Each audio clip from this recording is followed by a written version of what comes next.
well that I was going to be um, doing this today. So Oh, awesome. I was like, and I left a link to your Instagram if they wanted to watch it. Yep. Yep. Um, Because I'm gonna on Instagram right now. Here in a second, I'm going to just point the my phone camera towards me, and then I'm gonna put in the comments if they want to see both of us speaking, that they can go to either Facebook or YouTube. So I'm gonna do that here also. I always make sure that I get on here first and start talking with you guys before I don't want you to come on and I'm already live or else I have this already set up. So I just wait till we get on here and then I set it up from there. One sec. All right. Awesome. yeah, no worries. I gotta go grab something really quick. All right. Hey guys, getting ready to do a live Enlightened Conversation with Demi, who's in Arizona, spiritual teacher. There's going to be a awesome conversation. I'm excited about it. If you have any questions while we are speaking, definitely put those below. I'll check it at the end.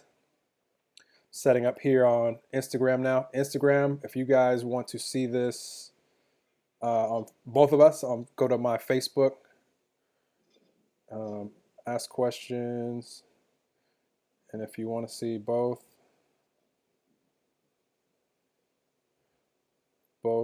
search Noel Strain.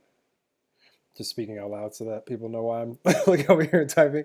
Search Noel Strain on Facebook or YouTube. Awesome.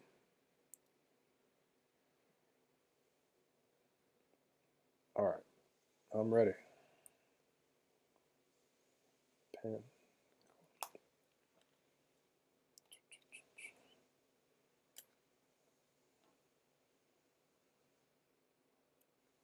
Awesome. All right, I'm ready.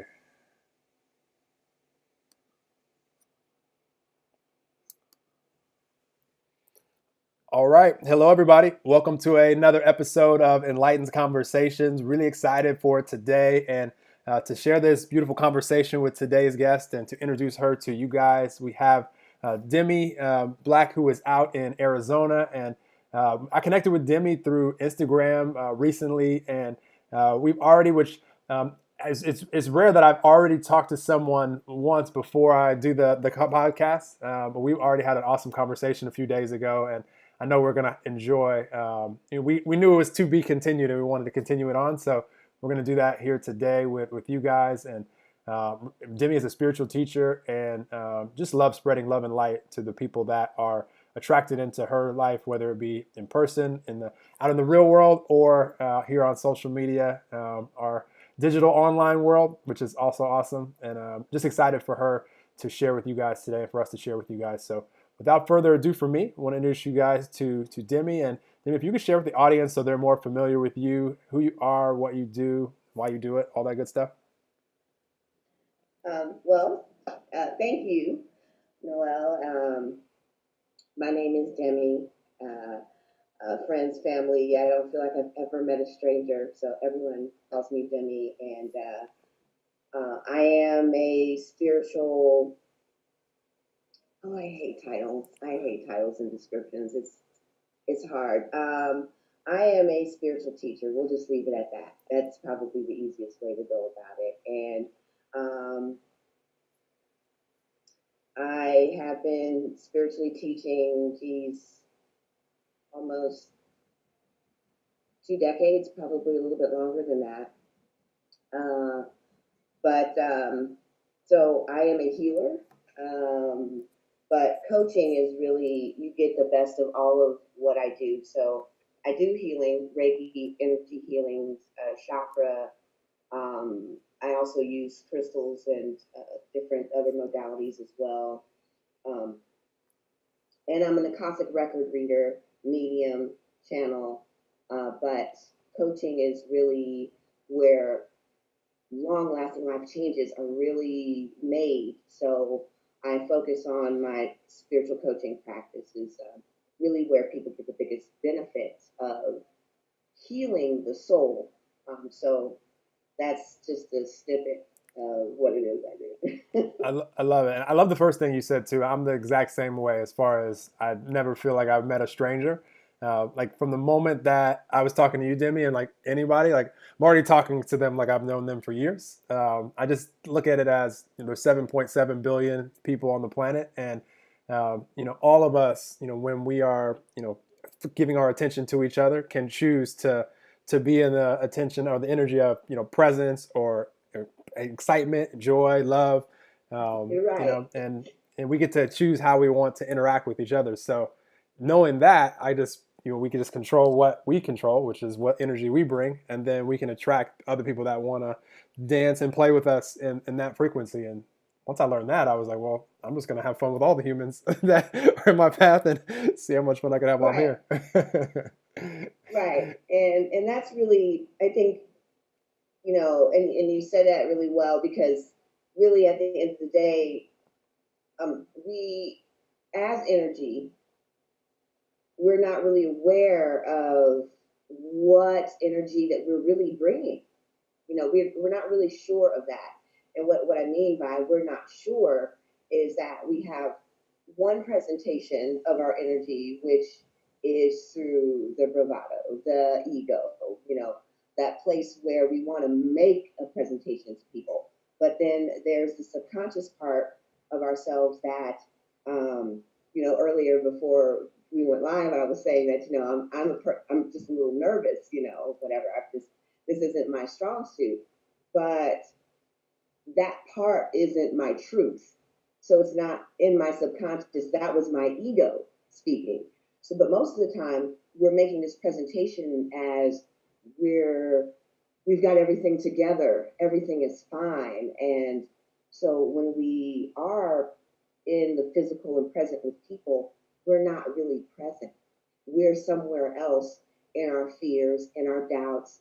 And this is the inhibitor, the limitations, the blockages, the restraints that we're putting on the universe as well. So not only are we not being effective when we're meeting someone and others in a real time situation, we're also not engaging authentically with the universe.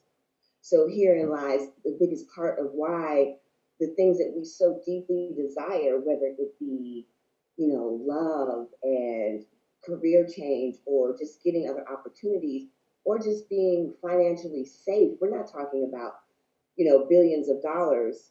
People just want to be secure in their day-to-day lives, that they'll have enough. And if they have enough, there's always some other caveat of their life in which they're not abundant. So this is the part where the coaching and the healing comes into play, that I do. So it's interesting that you started off with being present and being authentic, and we can't really bring that joy, that effervescentness of play and dance, and then we don't do that with the universe because it's not innately in us, because we are so overrun with overwhelming fears and concerns that take us away from being present. So beautifully said. And this is why I love what you do, Demi, and so many other spiritual teachers out there, or any of the light workers or healers or whatever we want to call it, the people that are intentionally wanting to help other people return back to self, to who and what we truly are.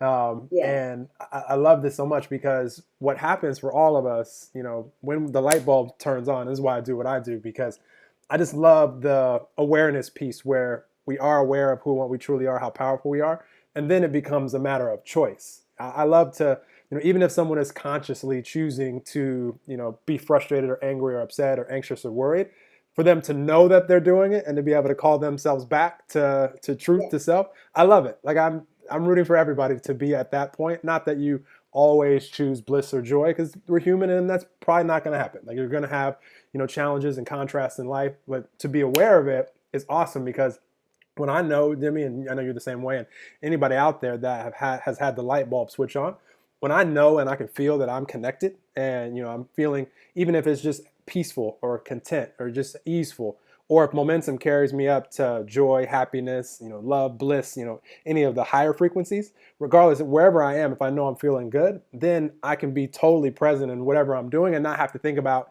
am I saying the right thing? Am I doing the right thing? Am I acting the right way? Because I'm connected. So my thoughts are only going to be from that connected place. My words are only going to be from that connected place, and my actions are going to be from that connected place. So the whole universe, as you put it, gets the benefit from our presence being wherever we are, and we're just flowing that love and light from, that's who we truly all are. So it's just the awareness piece was what gets me so excited to help more and more people discover, and that's what you're doing, and this is why it's awesome.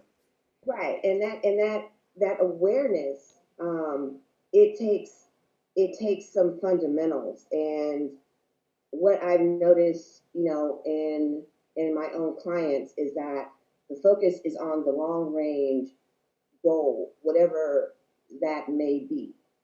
So we start off in a goal factor. I allow that process because I understand that's just who we are in dynamic. We see an empty void in our life, a place that we want to have something. But I work in the law of abundance. A universal law is that we shall have all things at all times. So it's the universe doesn't work in pieces of the pie. The word abundant means sustainability across all mediums. So we think of abundance in the terms of money and currency and material things, but really the universe says you shall have it all. Period. There's no differentiation of what it will give you and what it won't. So I do understand when people come to me that they're looking for maybe one or two areas of their lives to be fulfilled. But what I often have found is that not only do I move the abundance and help them um, achieve that across the board, it's about what they're aware of, where they are, and how those little fragments of blockages or thoughts that they're carrying in energy all the time are actually affecting every area of their life. So we go in and and when I say we, um, I am a channel, so I work in mediumship with higher energies and other frequencies outside of myself.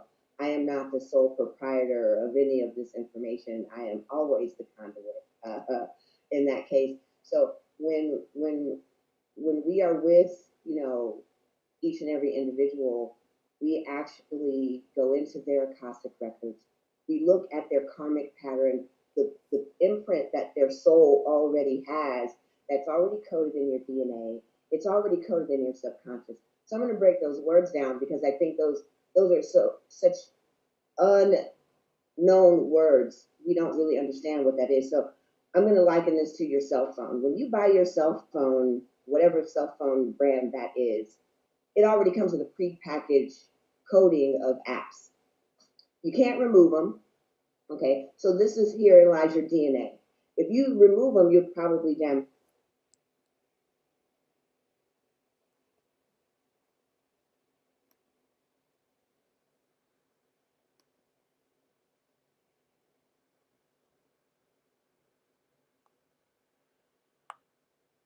the body. So when you're sleeping, you're still thinking that core brain, that core computer is always running, and it encases your memory bank from every lifetime that you've ever lived. So everything about you just moves forward on the timeline as a soul, and we are immortal. So we span lifetimes wherever we are, and that information is reported on you. So we get our brand new phone, no, and we get it, and then we start adding apps to it. Whatever we're experiencing, whatever we want, we add apps to our phones, and we'll use these different apps, and so those apps also become now a part of our daily experience. So it's just like whatever you're living in your life and whatever beliefs you're forming, whatever you've learned, whatever you've brought into your life, your friends, those thoughts, your working experience, your relationship experience, those are just now downloaded apps. You're just downloading those apps. And you either believe those apps to be the truth of who you are. And some of those things are just adding to your experience. So what we do is we go into the space of who you are authentically. And we look at the thoughts and the belief systems and the emotions, the memories of why you have accepted these beliefs as your own. And then we help you recreate or create above those thoughts as they're being removed, eradicated, and erased from your imprint. We think and behave in patterns, and those patterns are there, but they're not you. So those patterns that we respond in, we think in, we emote in, we feel, um, those things are just imprints. They're not the blueprint. And so there's a difference. When you overlay a transparency on a blueprint, you can trace on it.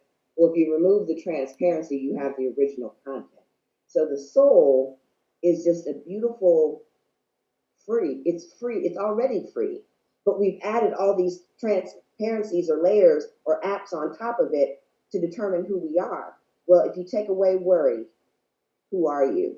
If you take away stress, who are you? If you take away fear, who are you? If you take away doubt, if you know who you are, you get to the bottom of the blueprint, and then at the base level, you have the blueprint, which is already joy. What we don't understand is this is a returning back to who you are. You're already in there.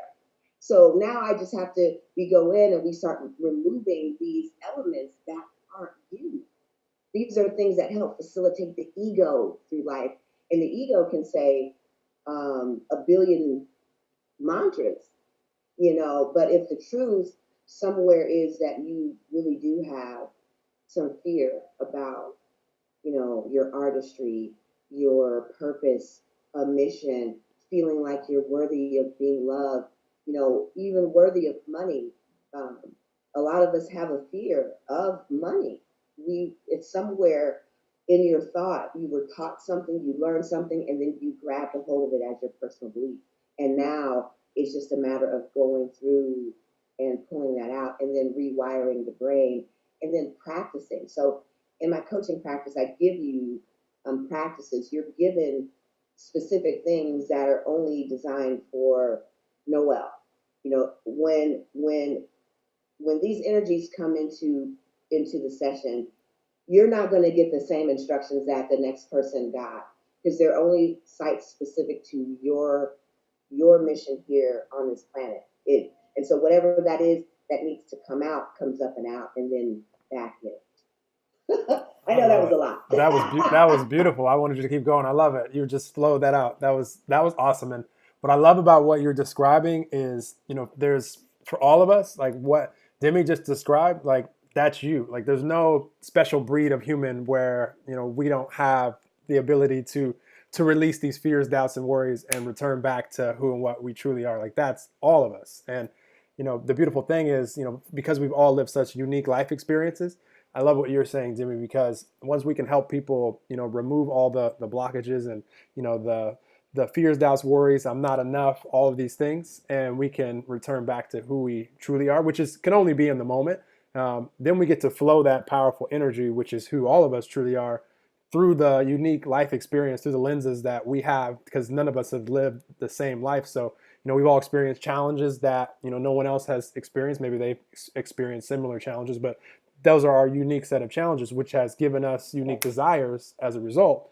Because without those, rough, challenging times, we wouldn't have the same desires. We wouldn't have the lessons that we've learned, and to be able to flow that in the direction that we want to go. So I love what you're doing and what you're sharing, because anything that we can become aware of about ourselves or about someone else, I mean, that's a reflection of us. So we get to actually, grasp that as our own and be confident that we also are this powerful and we can also go out and flow this energy, which is why I do what I do. I love it. I love it.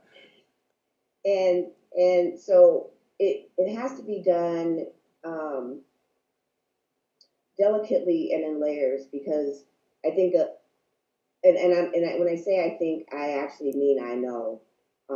because everyone that I've ever laid hands on, as far as energy work, there's a lot of hidden features.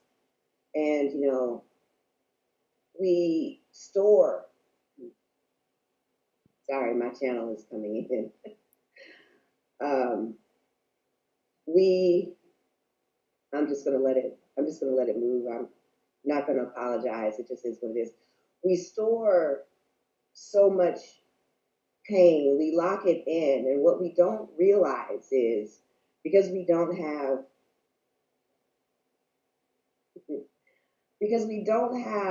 fundamental teaching, we don't realize that we're capsules. Our vessel is a capsule.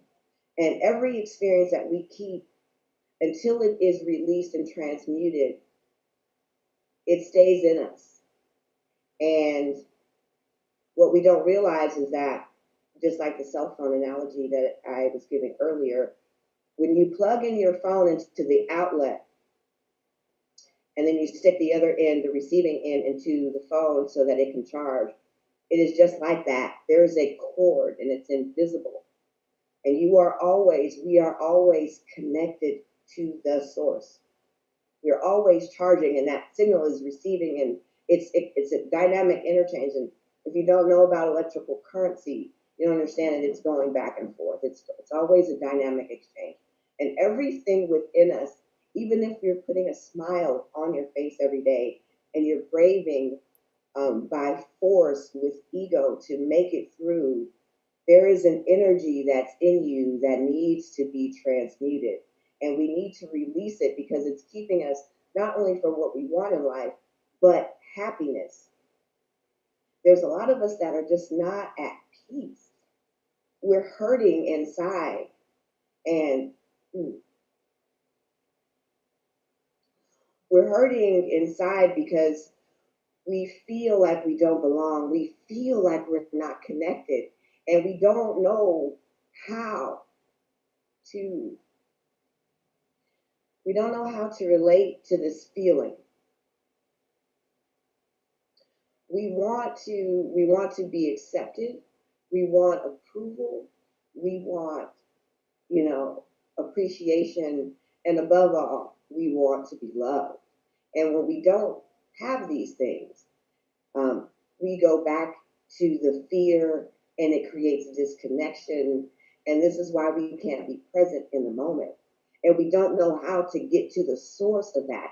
And that is what I've been sent here to do, is to get down to the source of why when you're alone in your own real space, you feel like there's no way that you could ever have joy. So a lot of us are saying things like, okay, this is just what it is. The struggle is real. We have all these colloquialisms that we're throwing out there as justifications of why we can't be happy.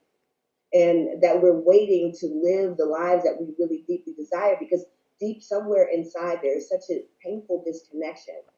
Somewhere we have lost the ability to translate and merge with our higher self and live in a space of just calm and just peace. And these are not hard things. And when we switch out bitterness and envy and anger with joy, peace, and just gratitude, we're not even talking about love and above frequencies. We're talking about basic, I have peace. I'll give you an example. Just yesterday, I got a piece of news in the middle of my afternoon that really buckled my knees.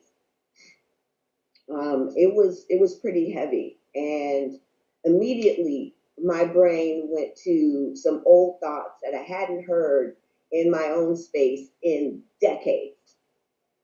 And I said, whoa, whoa. It, like, literally hearing them in my head, I was like, where did you come from? And I was like, okay, that's not true. That's not true. And instantly just zapped them out of existence across all space, time, and dimension. I just said, bam, bam, bam, bam, bam. Those aren't real. That's not even who I am. So I said, okay, I'm okay with these feelings. I can't control this situation. But what I can do is I can meditate. I can find out what it is I can do in prayer. But then the third thing I can do is I can still control through the energy of prayer. I have the ability, and we all do. So I'm not site specific just because I have this gift of healing. I have, these are just what these gifts are just for my purpose of being here. I can't draw, I can't make music, and I'm not Beyonce. You know what I'm saying? I can't get out here and do these things. This is who I am, though. So, but what I know that I can do is that I can pray a prayer for everyone involved in this situation. I can pray for love, light, healing, forgiveness, and I can sit in this space and hold this sacred space for all of these people involved, and I can put them just like you don't see all the pictures. I am a family photo person, so I have pictures on every wall at my home. So it's like a picture frame, and then I just put a picture frame of each person, and then I pray a prayer, and I say, okay, all these people are involved in this situation, and what I'm going to do is I'm going to hold space, and until this situation manifests, until each person is individually touched, blessed, and elevated, until this comes to a resolution, I have the power with what I know and who I am to change these people's lives for the better and the good and outcome for all of the people involved. And what we don't realize is that because we're not seated in the power of higher self, we're not our true authentic self, we have given away our power to outside sources. We've given it to Mr. Right, Mrs. Right. We want to be loved by them, so we think that they're fulfilling something that we should have them. We're giving that power to our bosses. We're giving the power to Mercedes. We're giving our power because we're collectively putting our image, our person, ourself in a thing when it should be here. Because when it's here, then you can just say, Mr. Right appear, Mrs. Right appear, Mercedes appear, Beverly Hills 90210, please appear. I want to go to Dubai. It appears. We don't realize that we are the source connected to the ultimate source of all. So after a couple of hours, of prayer and just being still, the phone calls started coming in. So from 2 o'clock to about 7, there was just, a big piece of people just reaching back out, and they didn't know that I knew. But they know that I know everyone involved, and then I just started getting phone calls. Hey, I need you to pray for me. I was already praying for them. Hey, can you give me a reading? I just need a boost because I don't know what to do. Do nothing. That's the other thing, because we're always in ego and we're trying to make this abundant thing happen. We're forcing it with will against the universe, and so being still, it just like by 9 o'clock in the evening, I had spoken to everyone involved, and everyone was able to be moved and blessed, and the situation still hasn't resolved itself, but everyone moved to a source of foundation. I'm just a pillar, not the foundation. I'm just a pillar, but they could move to it because I'd already spoke to them in energy. So I just threw my beacon lighthouse up and let my light just swirl out there so they could see that I was on. Because if I had been moved by the situation, I wouldn't be able to turn my light on so they could find me in the storm. And that's what we all need to be. And that's the same way the universe attracts to us the thing that we desire. The light has to be on. And we have to be in that resonance. Lighthouses were put on the edge of the island so that the arrival could get to it safely. You are the beacon. We are the source. And it's not, we use words like enlightenment, and that's why I don't like titles, because you're already inside of you. And my job is just going to be pulling you back forward to who you remembering. And I use it separately. Remembering who you are, because you already are divine. I don't really like that word. I like the word eternal, because we are eternal and immortal. So those are true words. We are infinite. We are beyond space, time, and dimension. So I don't like the word enlightened, because a lot of people feel like, oh, do I have to be Jesus? I don't want to be Buddha. I don't want to get out here and teach spiritual things. So these words are associated with things that people are like, I just want to play. I want to travel. I want to be free. You can have that. You can have that. You just inspired me so much, and I'm gonna let flow out whatever flows out right now. And first with the title and the labeling things. Anytime a human being around me labels themselves or someone else anything, I always reply with sometimes, because it can only be in the moment, and no human is ever one way, one frequency all day, every day. All the time. Yeah. So even the title of this podcast, Enlightened Conversations, I know that the only place that I'm willing to play when it comes to a podcast and things that are to Right. impact is in this space of when you're connected in that moment, you're enlightened. If you're not, if you're disconnecting yourself in that moment, you're not. So it's not like, No, and I didn't mean it like oh that. no, I think I love clarifying for audience. I love because I'm the same way. I love just reminding, and just what you just said. Remember when we all already knew this is when we first came into physical from non-physical, little source energy, unconditional loving little beings. We knew all these things, and we forget, as we get older, and we tell ourselves we're not enough, and others tell us we're not enough, in this way and that way. But then the light bulb switches on, which is the whole reason that I do what I do and why you do what you do, so that we can remember. I love it. And I love your example. And this is why I love these conversations and connecting with people like you, Demi, because, and everybody out there listening, let Demi, the power that you just felt from her as she shared that, and notice the momentum that rose while she was sharing that, and how she was pulling channeling this information from the frequency as it was rising.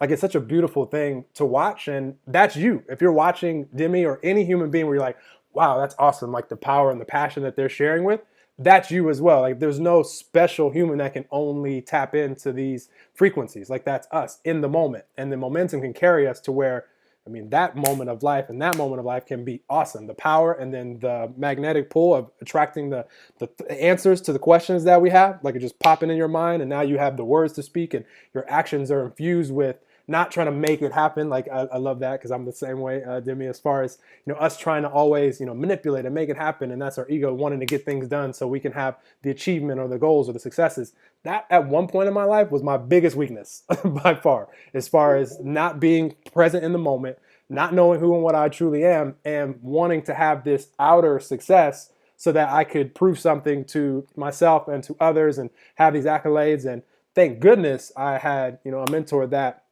allowed me to read something that put me on my spiritual path to where I could remember who and what I truly was. And then it's just been evolving forever. I mean, as long as I'm here in this physical, I'm going to continue to evolve and allow it willingly. Like, happy to connect with people like you, Demi, and which is just more reminding to me and to everybody else. And then we can all just be that example and just know when we are. Like, for me, the biggest thing is I know 100% when I'm feeling that presence, when I'm feeling that connection. And I take so much advantage of it. Like, right now, I know I'm connected, so I'm just taking advantage of it. I just flow anything that comes in my mouth, and I don't worry about what I'm saying or how I'm saying it, because I know it's from that frequency. And then when I'm not, my only intention in life, if I feel like fear, doubt, worry, anxiety, just like what you did, you reminded yourself, when when the things came in that hadn't come in decades, you reminded yourself that's not me, and you weren't willing to allow those things to take hold of you to where, if you did, or if any of us do, the momentum will just drive it to where we could just be feeling like powerless. We're like, whoa, this is a heavy energy. And for someone like you, Demi, I know that this has to be true, because, like, for me, what I've noticed just over the last decade that I've been just evolving on purpose and allowing myself to evolve. If I ever allow myself to get to the point where momentum carries me down to that powerless feeling, where I've been focused on something so long to where it just feels rough, I don't really let thoughts go past like one critical thought, two critical thoughts, three critical thoughts, or judgmental or blaming or worried or any of that, because I know what it's going to happen if I let the momentum increase. Like, physically, I'm going to feel out of it, because I'm just used to being where I like to feel, like we're talking right now. So awesome. And it's beautiful that you said that, because I teach a few specific things as I'm coaching, but one of them is those thoughts, allow them. And I teach the same thing when I'm teaching meditation as well. But so Don't try to control that they happened. Don't feel anything about them, but then just allow them to float away like a little helium balloon. And picture that balloon red, blue, yellow, and just let it float away into the ether. Give it no attention. Just let it float away. It doesn't deserve any attention because whatever we put our attention to will manifest. And like you said, the next thought, if I allow myself to follow that train of that thought in attention, then it becomes an action. It becomes a momentum. But when you let them just kind of float away and get carried into the wind, they are nothing. They have no meaning. You gave it no additional energy. They're just thoughts, and we're also afraid of our thoughts. We're also afraid of what we really feel because we are reminded when we go in those spaces that we feel less than better than what we think the next person feels about themselves. So we're in this ego, battle to who's the better best of the best, and I'm funny, and I'm this, and I'm that, and so we don't spend enough time with the engagement, in the self marriage, and the time that it takes to pull those things out, and we feel like if we focus on that, because we've been taught, oh, that was in the past, just let it go. The problem is it never goes anywhere. It's like a haunting, and it exists in us all the time. It's the thing that when the opportunity does come, so say you can harness just enough energy to make an opportunity appear. You get an opportunity, but the first thing you do is doubt it.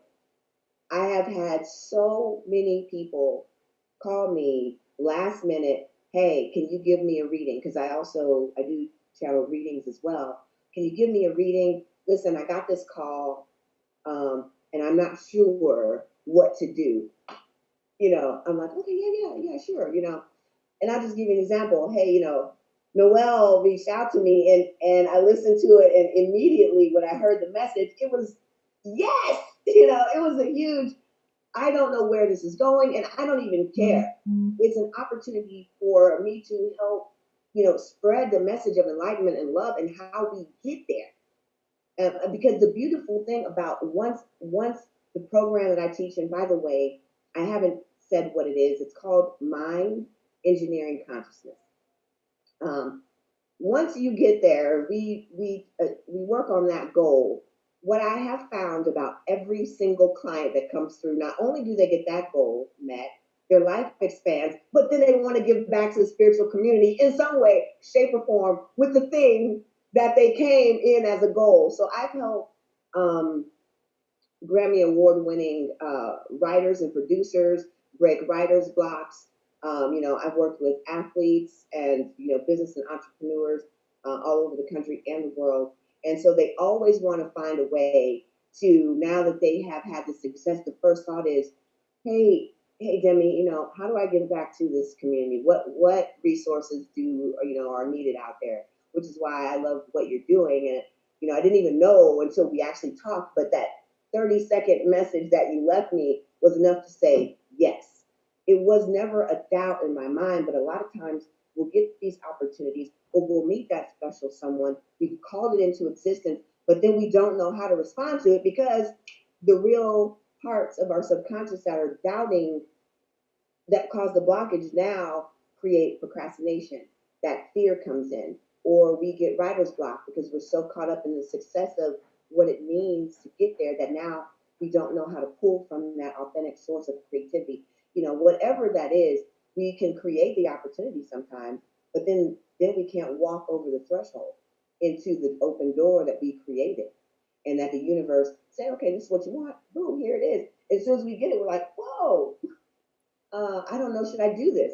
And I get a lot of those calls too. Hey, can you just, give me a quick reading on, is this the right thing? Is he the right one? Is she the right person? I don't know, because there's no trust in your authentic self that you are the source. You asked for it and now it's here, but because you don't believe you're worthy, or that you don't have the value, or that you don't have the ability I mean, all of these things start creeping back up, and then we drop the ball, we lose the momentum, and the universe says, "Okay, we'll try again. Well, whenever you're ready to dial back into it, we'll be right here waiting."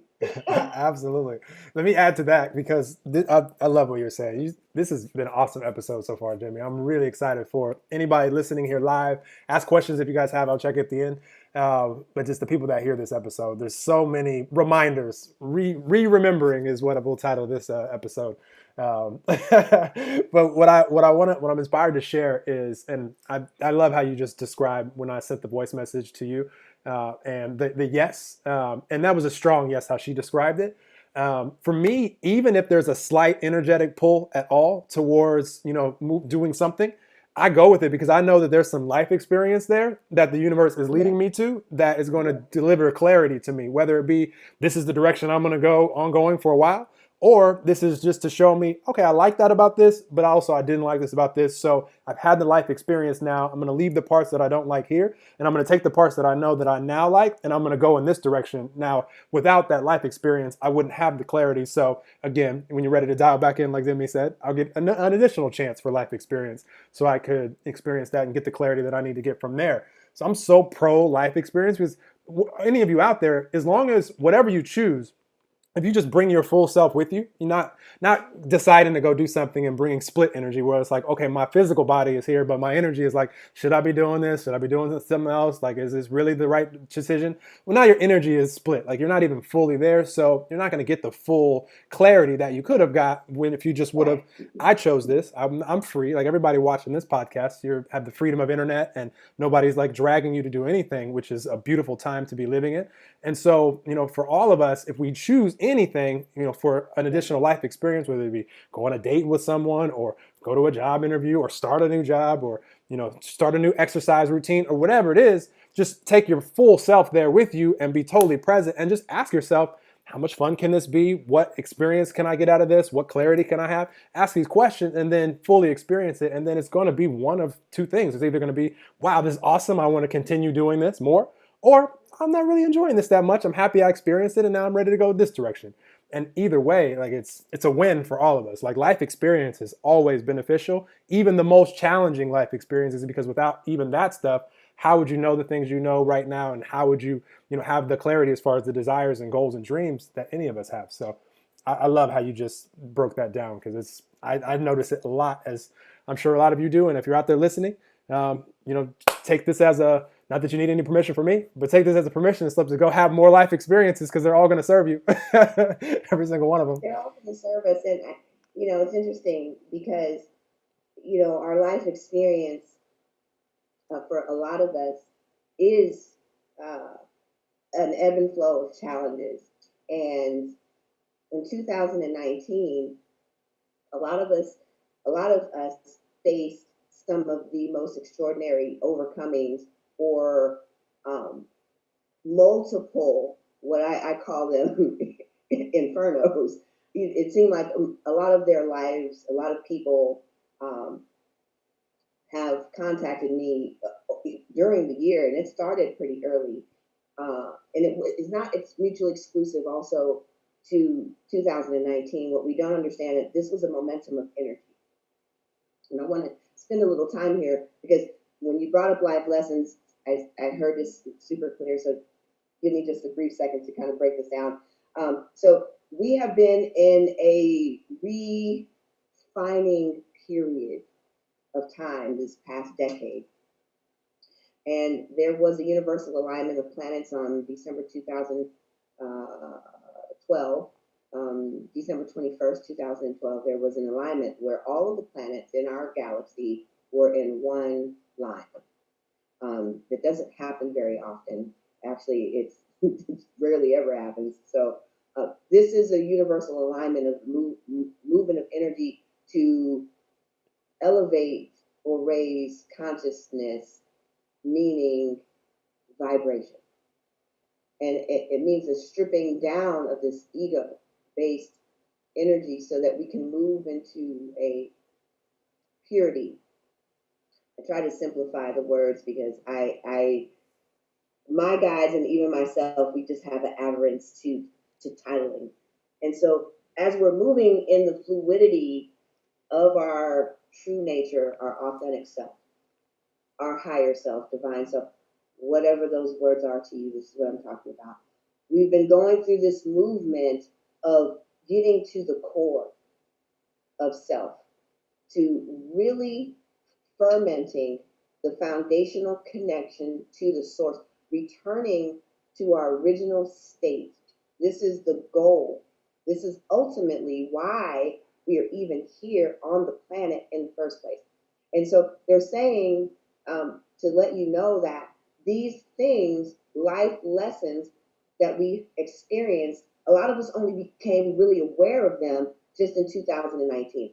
Maybe 2018, but we really became aware of them because the expansion of awareness and energy with the consciousness community has been growing and developing, so that almost everyone now is being impacted by the dynamics of awareness and understanding.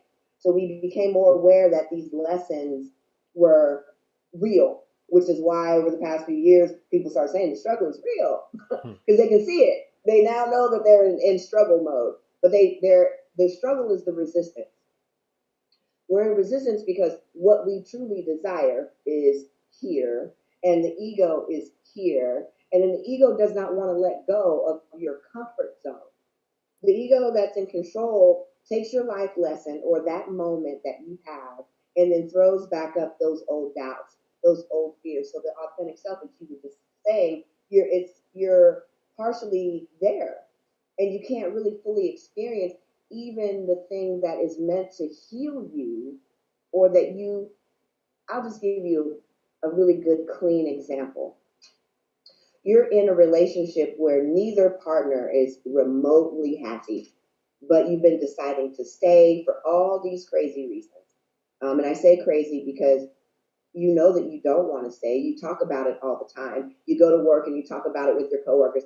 Oh, such and such, this is crazy. We're in this tussle. We don't even speak to each other anymore, but you stay. So if your relationship was impacted in a significant way and your partner, i.e., whatever relationship status that could have been, whether it was living together, boyfriend, girlfriend, marriage, and you separated and there were children involved, because I'm hearing that this is a big one that people experience. You felt a loss, but you had already been speaking it. This is a way we manifest. It was one, your soul learned some lessons already that you needed, but the biggest lesson is to come back to yourself. So we tried to, at the end, the struggle became, I'm not ready to let this go yet. But you've been speaking it for 5 years that you're not happy anymore.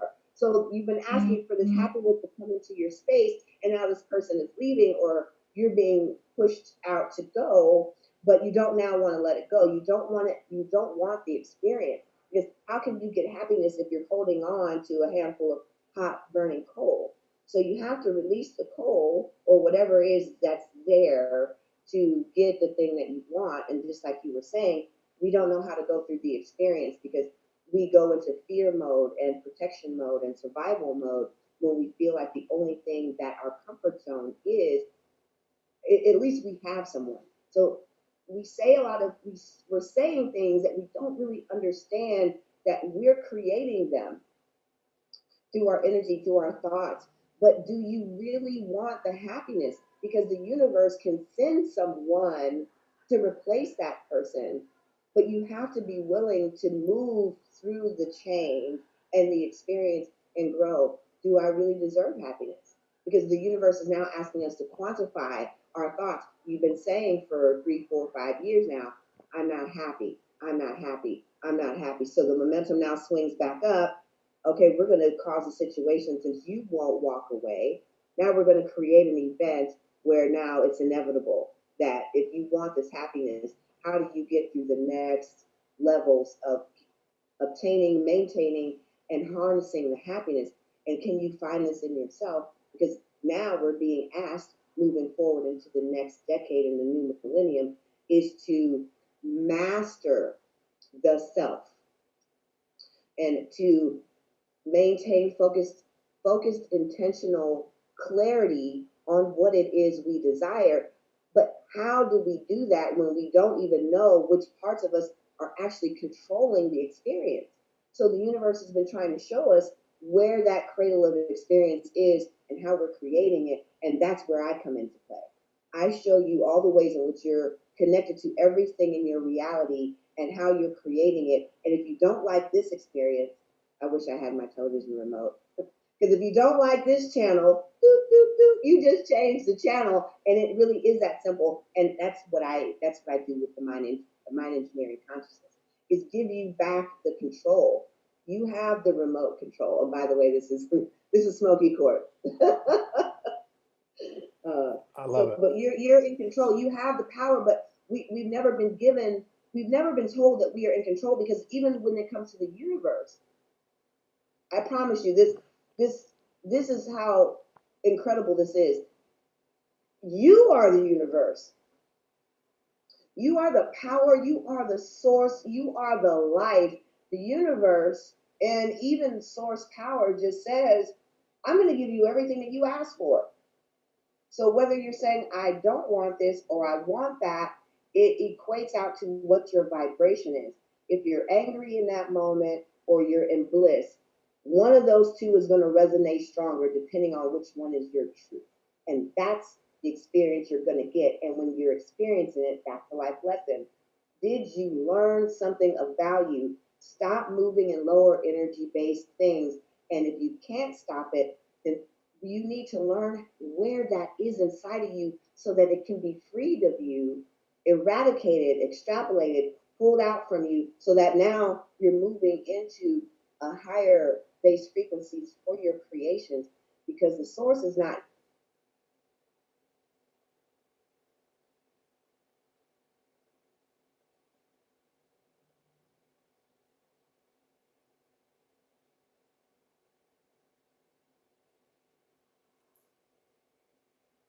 Still there, Demi? We lost you. It's flowing too powerful. Stand by. Anybody watching live?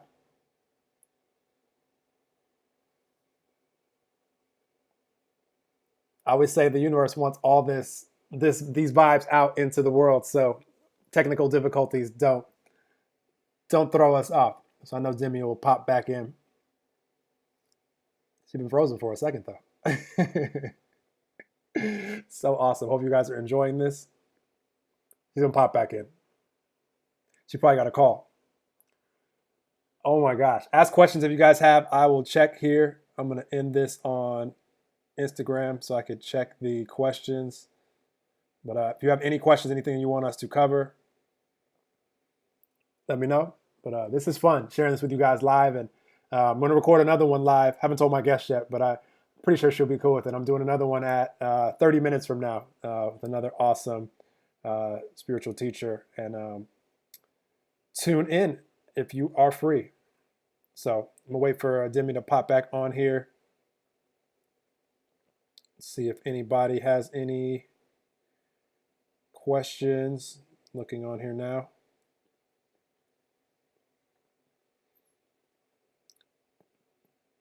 Appreciate you guys for tuning in. I'm going to let the stream keep going. Uncle Al, if you're seeing this, I can't get your alert off the screen. So you've been calling the whole time. He only called once, but that is I can't get that off the screen, so it's all good. Oh my gosh, so much fun. Life is so fun. He only called once, but can't get that off the screen, so okay. I don't see any questions on there. See if I have any questions here.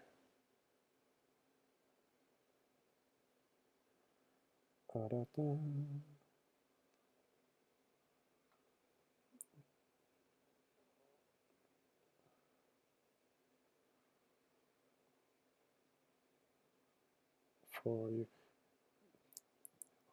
All right, there we go.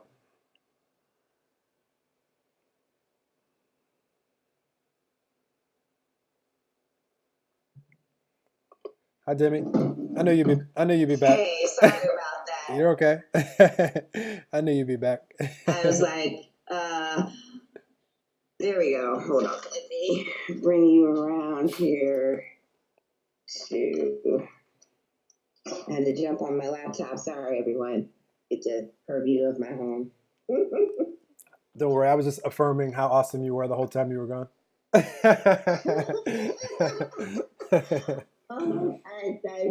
totally appreciate that. I don't know. Let's see. That's the fun of anybody that gets to experience this live. The people that hear the episode when it comes out in a week or 10 days or so, they won't know any of this happened. All right, let's see if I can get back in visual. There we go. There you go. So you can hear me okay, perfect. Yep. So I was just saying that we don't know how much power we really have, because we've been giving it all away, but we don't understand the connection in the life lessons. And I'm not sure exactly where the disconnect was, but so when we are, every message in the world is about to pop up. Sorry, everyone. It doesn't show on this end. Don't worry. Oh, okay, good. Yeah. So, we don't know, we don't understand. And so in 2019, a lot of people's lives really did become hectic with these life lessons, life experiences. And so we're learning now that we are the source. And if we haven't learned that we are the source, creator of each and every experience through our energy, through our thoughts and beliefs, our emotions and all of these recorded memories that we're just living regularly, then we're like you were saying, there's a part that we can acknowledge where here we are in the moment of this lesson, but then there's that other half, and then we're divided. So that's what's happening, is that we're not really aware that when we've created this, we have the lack of understanding of how this happened. And then we go back to the fail-safe default beliefs of, oh, it's God's will. This is just random luck, or I can't believe this keeps happening to me. We don't realize that we are the source, and that the source doesn't give any different experience than the one that you put out there. And this is so hard for people to really understand, because we all want to believe in this value of worth, that this person has this because, or this person doesn't have this because. There is no favorites in the universe, and the universe only orchestrates what energy you've put out into it.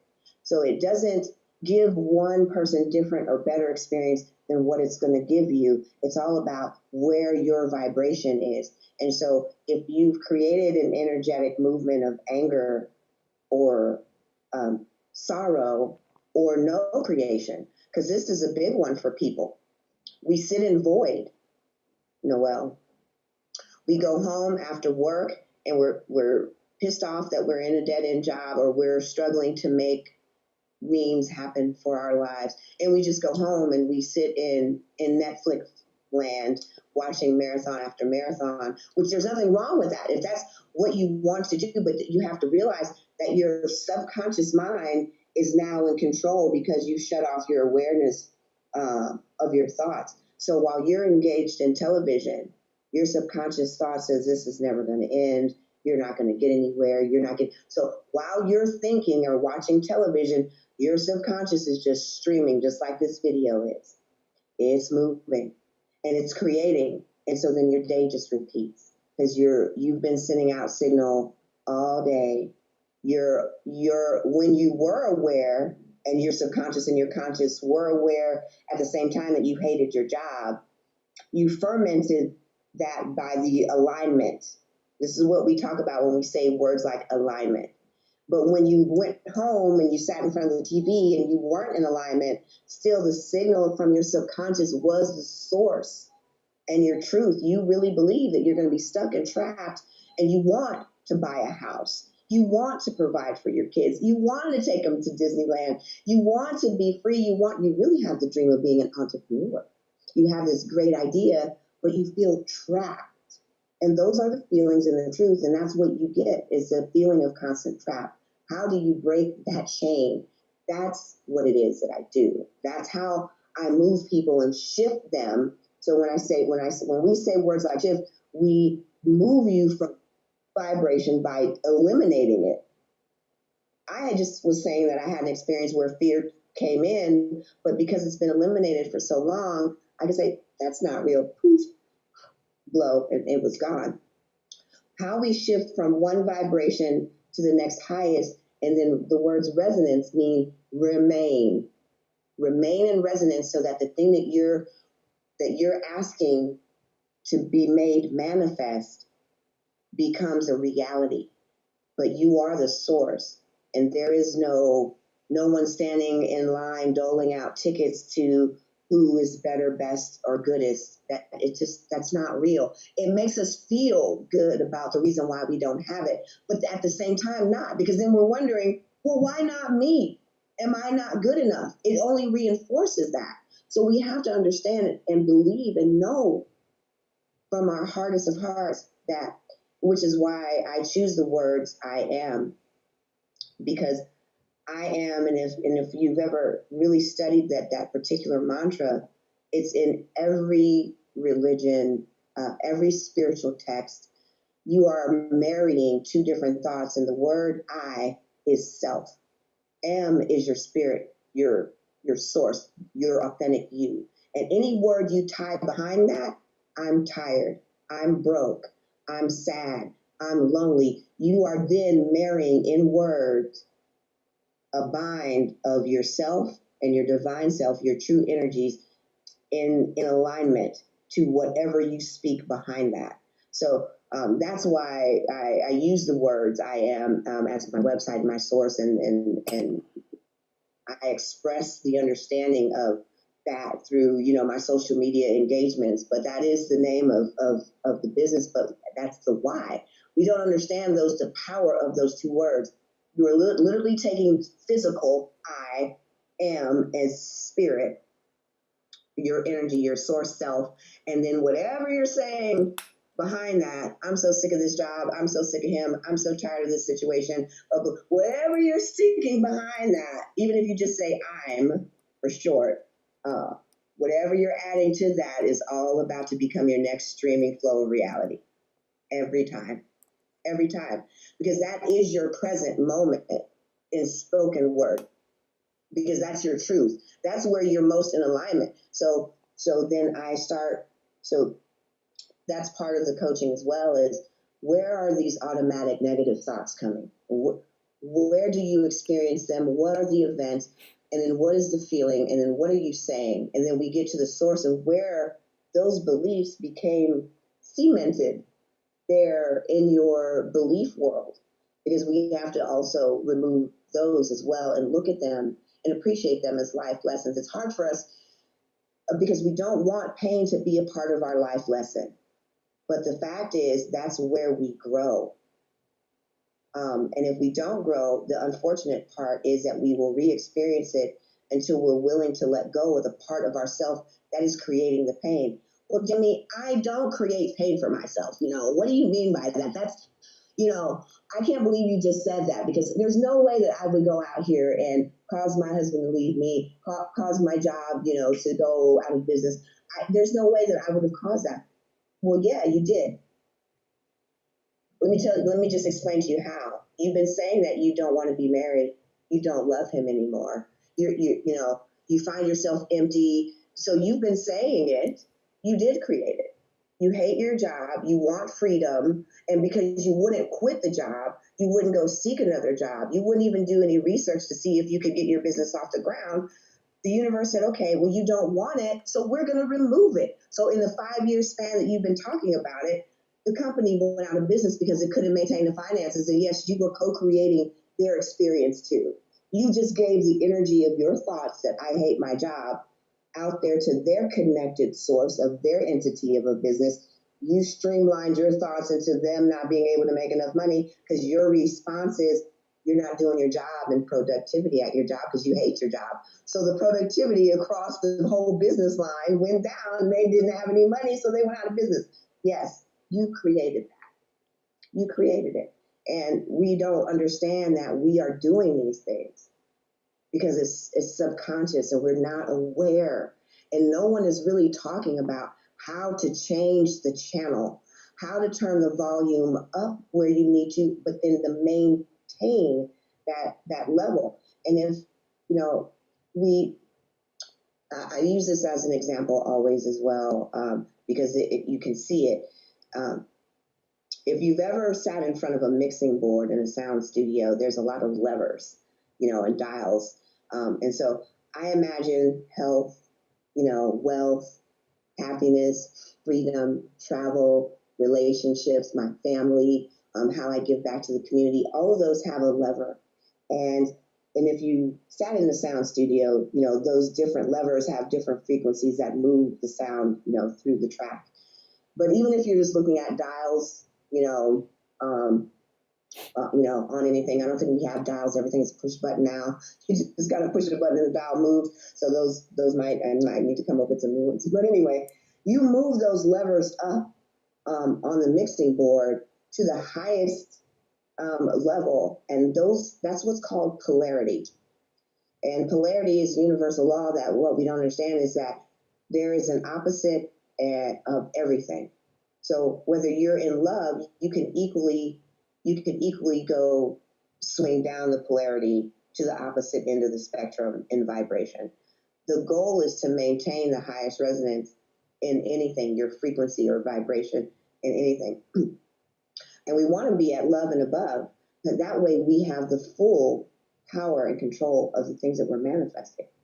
And then those things come patience, contentment, day-to-day joy, finding the wind beautiful, even when it's raining outside. We are quick to say, it's funny because, when I'm in the grocery store, I pay attention to people, it's raining, it's muggy, it's dark outside. We can't find happiness in even the rain that the earth needs.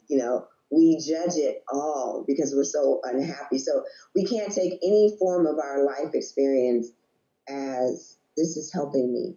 And whenever I'm going through something like I did yesterday, the first thing I asked myself after I deleted those first two initial thoughts, I went into a meditation. I came home. I was driving when I got the information, but I came home and I said, okay, what is this teaching me right now? And where am I attached to this? Because I know all these people.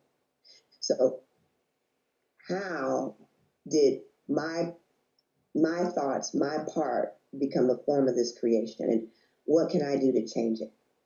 Because if I'm involved with this personally, then I have some seeds and energy that were given to the creation of this moment. And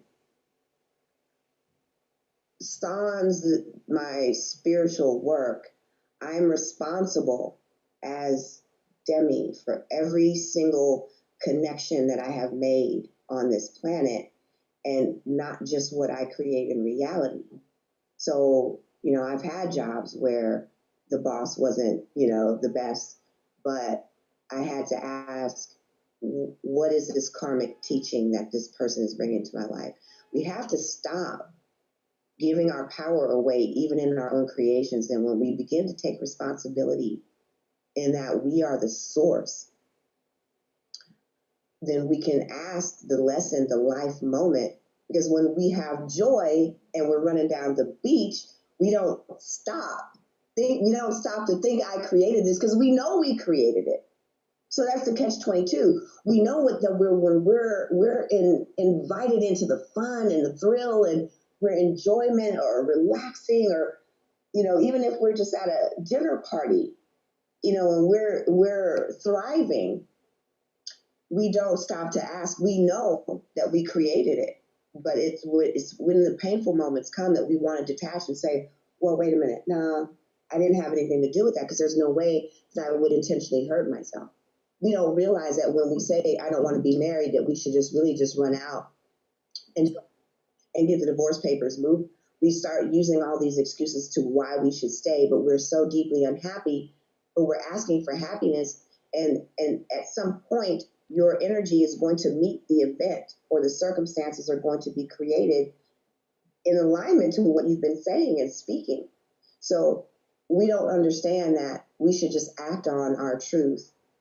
And then, that was 5 years that you could have met someone new and then attracted that new person into your life, or created the happiness and stability that you feared that you wouldn't have. So we don't understand that we usually attract pain so that we can understand how to no longer create it, and then grab the remote control to our lives and put it on the channel that we want to watch our lives play out as.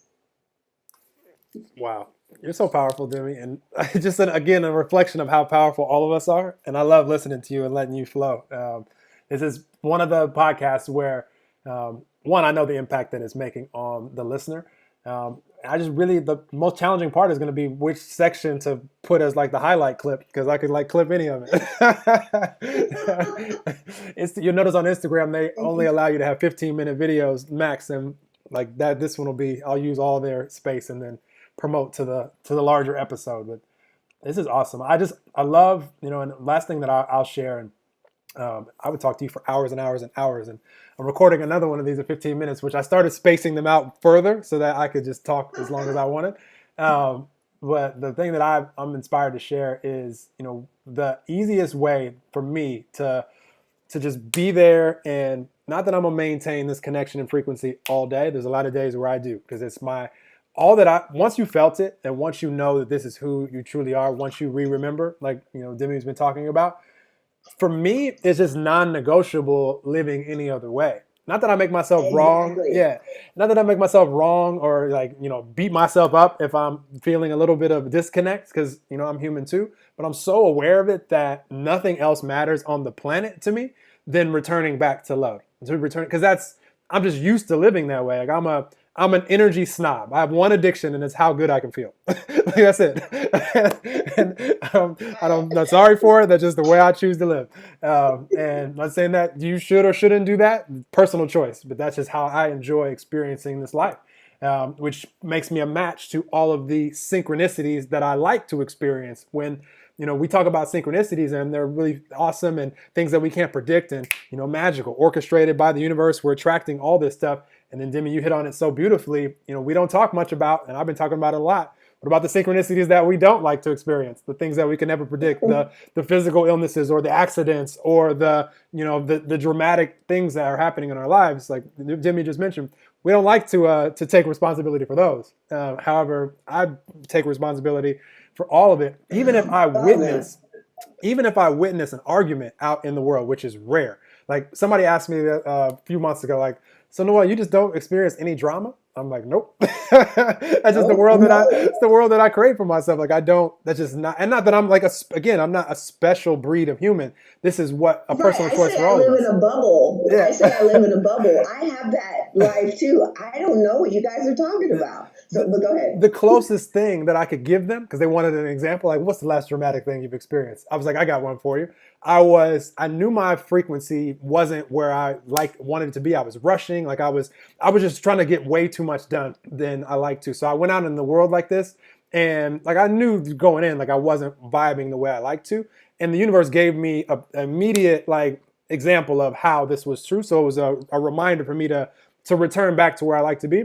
And it wasn't that I was involved in anything dramatic, but I'm a co-creator in it because I even witnessed it. Because there was an argument that was just happening on the street. Someone was in a car, someone was walking a baby stroller. The guy honked too loud, and the woman got upset and like yelled at him. And I immediately was like, "Whoa, Noel, what's your vibe right now?" Like, a lot of people would just be looking at them and putting it all on them. Like, I immediately asked myself, "What's my vibration?" Because I know if I'm vibing where I'd like to be in those moments, I wouldn't witness that. Like, I would either show up 5 minutes later or 5 minutes earlier, and I wouldn't witness it at all. And I was able to send them, a silent blessing, and so that the situation would calm out and it wouldn't like escalate, which it didn't, which is all good. But I was appreciative of the event because it was a reminder to me to return back to the frequency that I like to experience life in. So yeah, I love everything that you share. Full responsibility for me. And it's, again, a personal choice. You don't have to live this way. And I'm not saying there's anything wrong with choosing to live in, fear, doubt, worry. Right. It's just going to give you life experience, which, hopefully we can take the lesson from it and then take that clarity and now flow it in the direction that we want to go in. So this is awesome. What an awesome conversation. I could talk to you for hours and hours and hours. I'm sorry for the disconnect there. I tried to pick up right, and where I thought I may have left off. It was perfect. You were flowing. Yeah, I can too, and this is the great thing. Think tanks should always exist in the collaboration, and that's the other thing. We're working a lot. A lot of us are working just to build revenue, and there's nothing wrong with that. And I appreciate that you say that, because I'm never in any judgment. I'm just stating what I see in the world. And so there's a lot of teachers and healers that are solo lighthouses, and we are in power, and we empower one another when we come together as a collective. So that's what I love about what you're doing as a community, is to bring these resources together at a very nominal amount, because when you give knowledge, when you give wisdom, when you give, this is how not only do you expand if you have a spiritual business or a spiritual practice, this is how it grows. Right here is in the giving. We can't live in worry and fear of whether the money is coming, because it is. Doing what I love, this is what I love, is the sharing and the giving. And I love that this idea that you are birthing, creating, manifesting is about giving to the community, but not just giving resources to the community, but you're also in dynamic giving back in monetary, contribution. So it is a dynamic give and exchange at all times. So, and I didn't even know that when I heard the message. I didn't find that out until after we actually spoke, but I still said yes. I didn't even know what it was. I'm like, yes, the opportunity to give back to humanity, change the world, impact, because I don't think that I'm unique in the information that I'm saying. I just want to be the one to share in the way that my vessel translates into reality. So, that's where we're powerful, is when the collective who has these different pieces of the puzzle come together to bring that platform of information to everyone. Because first of all, I personally, I paid a very high price of sacrifice. Everything that I am saying, I lived. So until I became the master and understood, and by the way, because of my age difference, there wasn't an internet. There wasn't a vast source of this information, and I had to fight what I was hearing against Christianity, because it was the predominant religion. And how dare you even think that what you're hearing that's the devil. So I was also having to not just become who I was, but I had to be able to say, I trust that these voices, this hearing that I'm hearing is God. So I had to fight through that also, because at one time I was a preacher. I did go to seminary school. So I've been spiritual my whole entire life. My calling to God was at 18 years old, and here I am. I'll be 52 this year. So every part of my journey, even as a child, the first person I healed, I was 7 years old. So everything about my path was the struggle of saying, this is who I am. This is who I am. I've been called by God. I believe that this message I should not ever, I wish I didn't have to charge, but this is how I make a living. So this is why I seek out opportunities like yours to come to me, so that I can give and teach and coach and heal, because this is free. And although I had to heal myself, and some old karma from other places in my life, and then other things that I brought into it from karma, but I've always known this was my path. And again, I look and I seek for community ways to give, because this isn't something that is solely for Noel. You had your own experience. Obviously, the information came to you. No one ever charged you for it. So what I'm saying is that everything that I'm saying, if you really want to make these changes, you can absolutely, do this on your own. You do have to believe that you're worthy, and that this information will come to you, because it's out there. When I say that it's out there, it's universal. We're talking universal law, and I don't own it. You don't own it. It's been in the universe since it was created. And so therefore, I'm just glad that I've been given a way to bring it to people, that they can understand it and live it, because it's actually already in your DNA, which is how we're co-creating, because we're already divine. We're already eternal. We're a part of the universe. And that's why you are a powerful creator, is because you've embraced that part of yourself that accepts I am. I love it. I love it. I love this conversation so much. And Demi was referring to in what she was just describing, as far as what I'm bringing into the world. Not even just me, just anybody, that everybody's invited, because I love hearing the power that is all of us flowing through the unique life experiences, like Demi has been doing it here in this conversation, and we all have that. And so what she was referring to is what I created, the Universal Abundance Community, which is, for anybody out there that isn't aware of what we're doing yet, it's an open invitation for anyone that wants to flow this love and light through their lenses of their life experience, which will add greater impact to the whole. Like everything that we choose to give, every bit of energy that we choose to flow out into the universe, into another person, is adding value to the whole. And the vision that I had for it all is to create so much value that what Demi described, because I'm the same way. Like I'm so excited to not have to charge anybody for anything. Like literally to create something so valuable that we can call the abundance to it and monetize it that way, to where there's so much abundance flowing to us that everybody is abundant. And then the life becomes just about the question of what feels most fulfilling, what feels most fun, what feels most adventurous, life-giving, what's my purpose, why am I here, what do I want to do with my time that I'm here. And you never have to ask the question of, do I have the time or do I have the money, or which we don't have to ask anyways, because there is no lack. But because we see right now a lack in some areas, it becomes very challenging. And that's the biggest human challenge, in my opinion, is seeing what's already manifested, which is past tense, past vibrations, and past thoughts and words and actions that have manifested current. Nothing to do with what we're going to manifest from here. But because that's all we can see, it makes it very challenging, because it's stuck in our vibration. And it's like I'm telling the universe, I want more of that lack. I want more of that lack. And then you're just getting more of that lack. So I was like, let's make this easier, where we can have the awareness, which is most important for all of us, because you can have all the money in the world, have all the time in the world. And if you don't have the awareness of who you are, you're going to be unhappy. And it's going to be a rough go, a roller coaster ride while you're here. So let's get that together through all of our unique life experiences, where everybody listening to this right now has something powerful to share if they, were inspired to share it.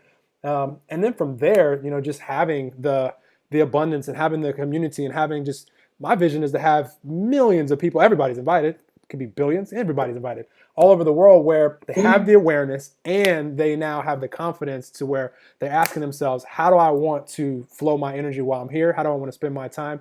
What sounds fulfilling to me? And because we're all so different, everybody's going to choose something a little bit different on their personal path, but that's still going to create the collective, the whole that we're all experiencing here on this earth in 2020 and beyond. So I appreciate you mentioning that. Anytime I get to flow energy about that, makes me very excited, because it just feels good coming out. So and that's the thing, is that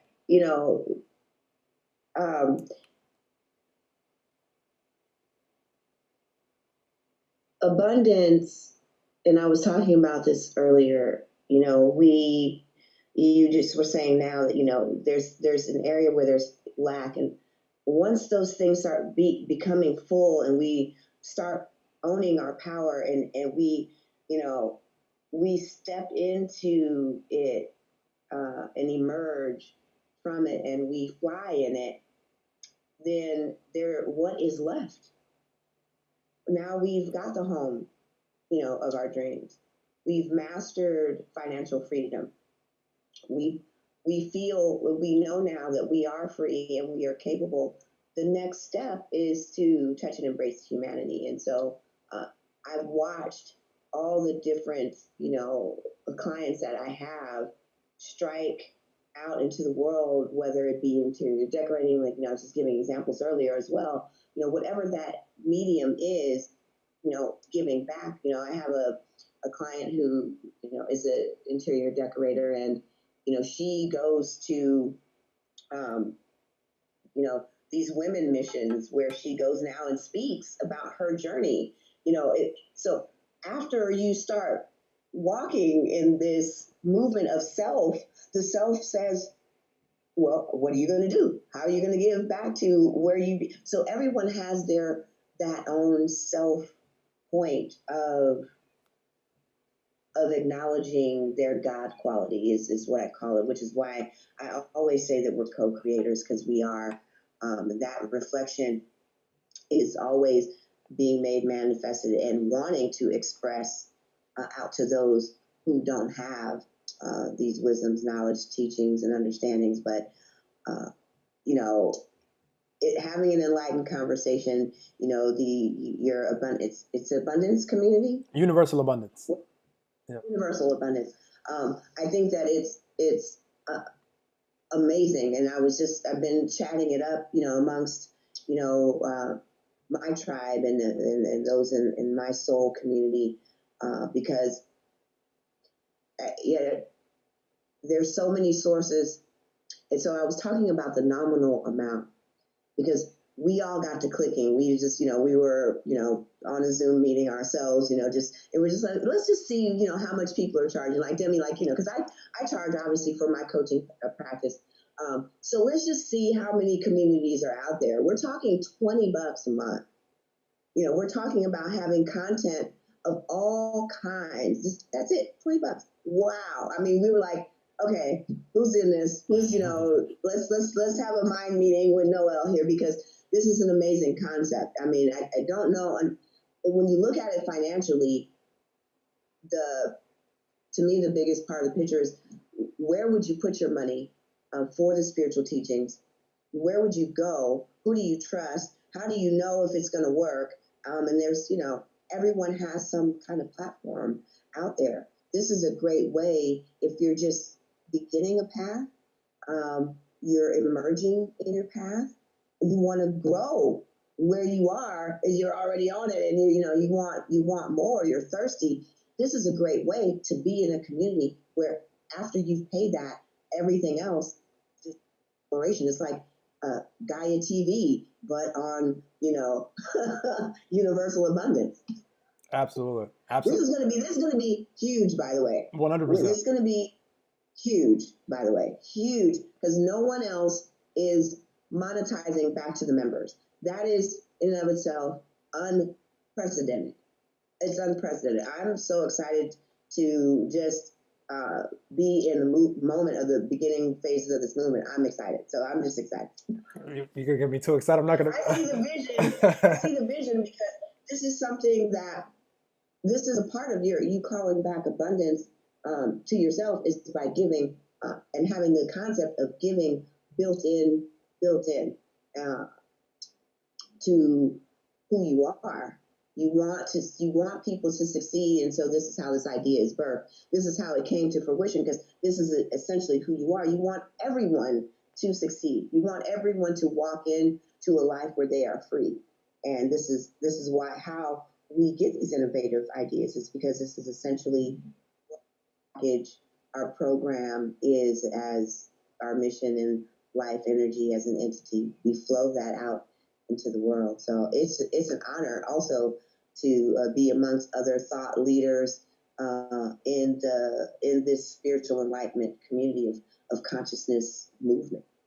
I love it. I'm so excited to talk more about this with you and with everybody out there who is inspired, because this is definitely something that the universe has given me through all my life experiences I'm 37. So this is basically 37 years of life that is, through meditation and just asking questions like, how can we create something that will allow the whole to be uplifted, and to have the knowing who we are, and to be able to be abundant in all areas of life. And that powerful question, over time I had no idea there was things that I was doing 10 years ago that is the reason why it's monetized the way it is. And I had no idea that was why I was learning how to do all that, was for this and beyond. So it's fun. I'm excited to talk more about this with you. I'm gonna reach out to you, Demi, after I do this next interview and see if you're still free. If not, we'll connect whenever you're free today, because I want to talk more to you. I could talk to you for hours.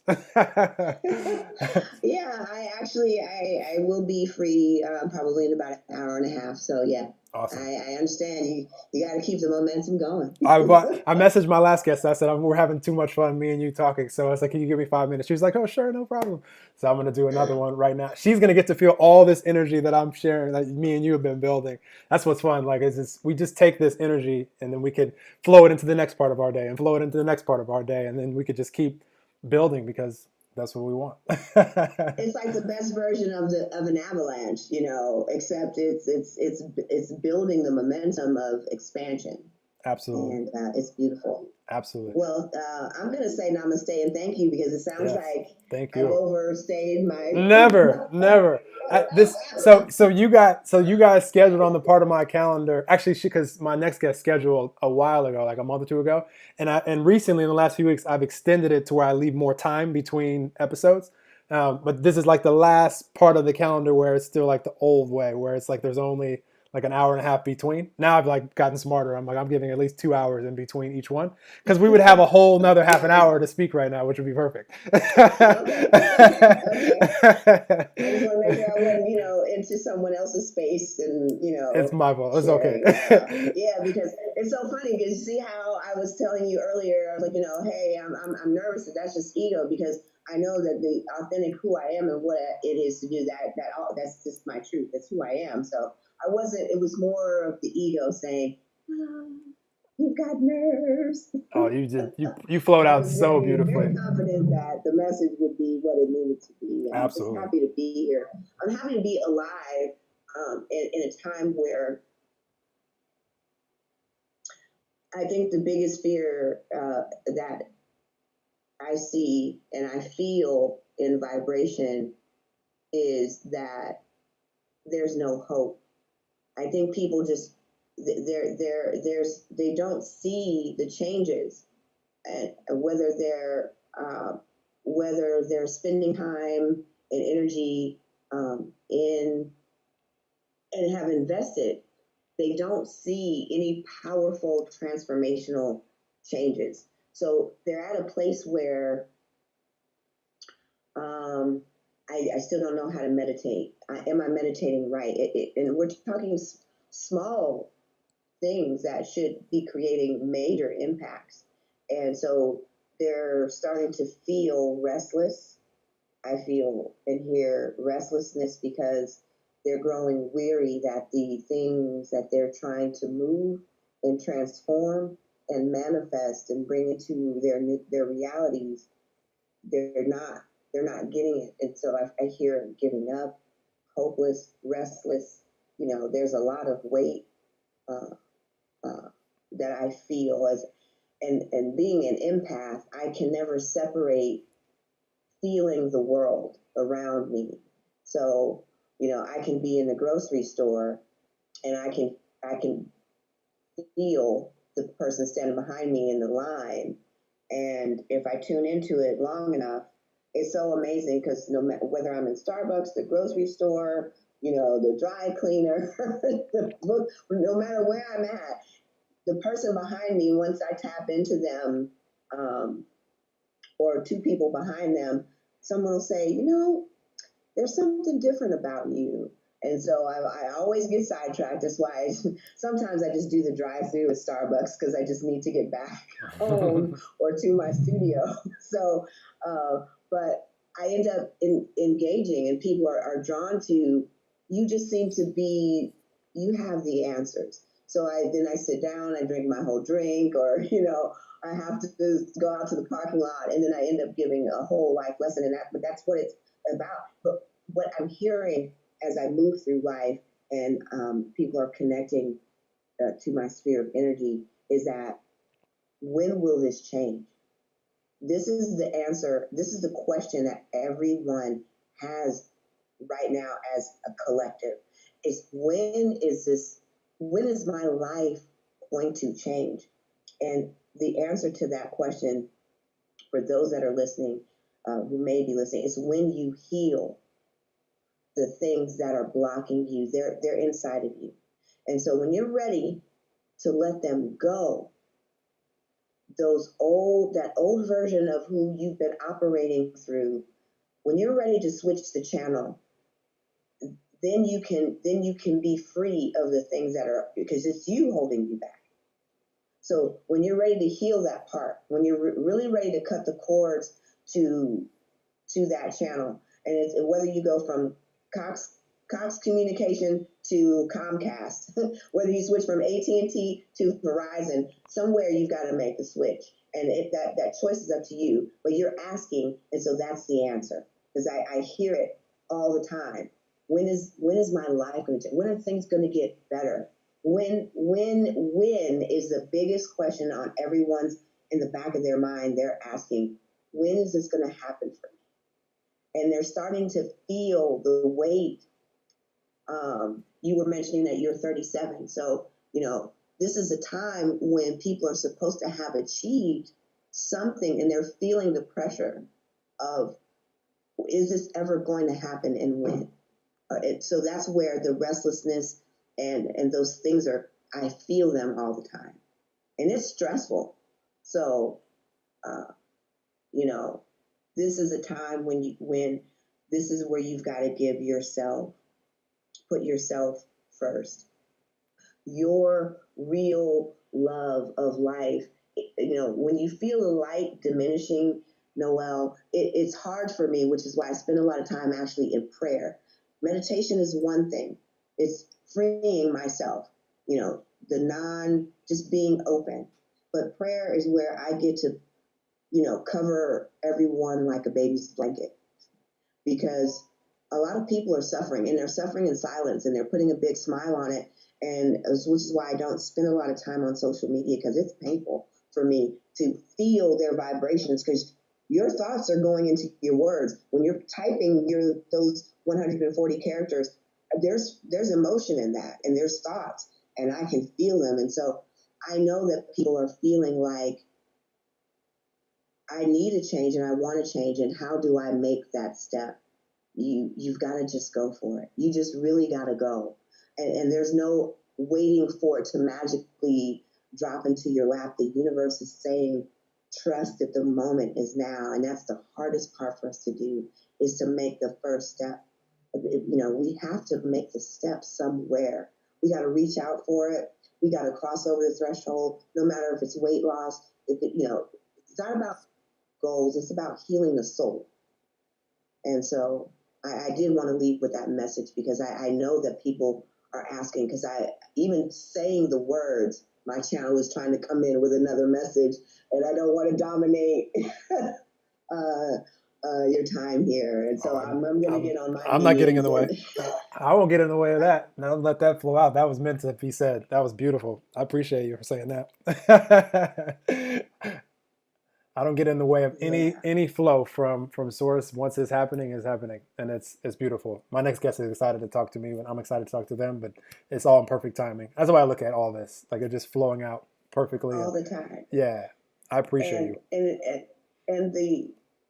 And the soul is, there is an ache from the heart center. We're not talking. We've been in survival mode for so long that now the heart is breaking.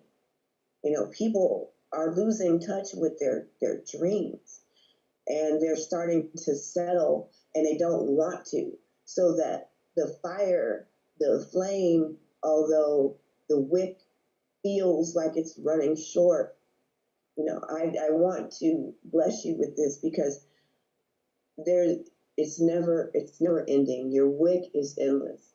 So I don't want anyone to ever feel like that all is lost, that there's no hope for them. that nothing is going to change. It's all changeable. And when you get to that place where you've hit rock bottom and that you feel like there's nowhere else to go or that your back is against the wall, you have to look up and out.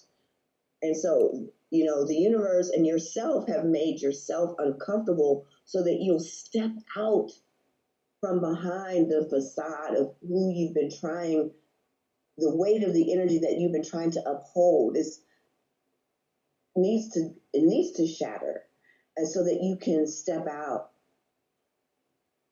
and be free from all that you've been trying to be. Some of us are not only upholding our families, but we're holding our intimate families, our own nucleus, but we're also trying to be something towards our friends, our mothers, fathers, brothers, and sisters. We've been trying to hold all of this together. And the universe says, well, it was already built on an illusion in the first place. So just let it all crumble. And it's okay for you to start brand new. And that's the biggest thing that I tell everyone is that when you step out of the old version of you, you are like a brand new baby. You have to learn how to walk, talk, and be in your truth, because we've been absent from it. But I'm hearing, and I don't know who this is for, and it could be someone later that's going to see this later. I've been hearing this for a minute, is that you have to push through the veil of the facade that you are living. You can no longer move in those old energies. You cannot get the things that you desire in the way, the old mind that created them. You are kidding. Sorry about that. We just can't exist in that space and think that we're going to get a different outcome. So they're saying that whoever this is for, and I hope that everyone is blessed by this, but we have to step out from the facade and the illusion that is also now serving as the prison and the castle and the fortress that we thought we were building is also now the imprisonment of our dreams. The fluid self that wants to just be free is having a hard time breaking past all that they think that they've built, because all of these things can be rebuilt, but better on a solid foundation and in a real powerful energy.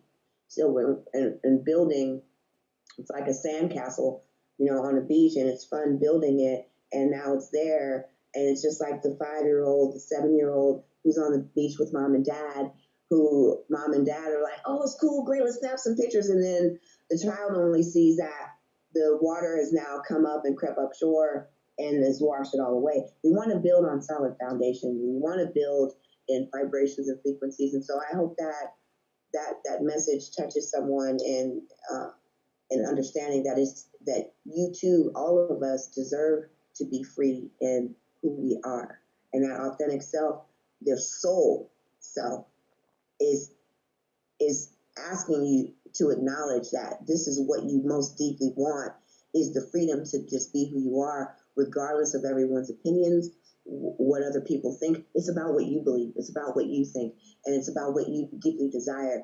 And this is coming from in the truth of your soul, which is why I hear it so clear. Is the soul is asking, I need to move forward.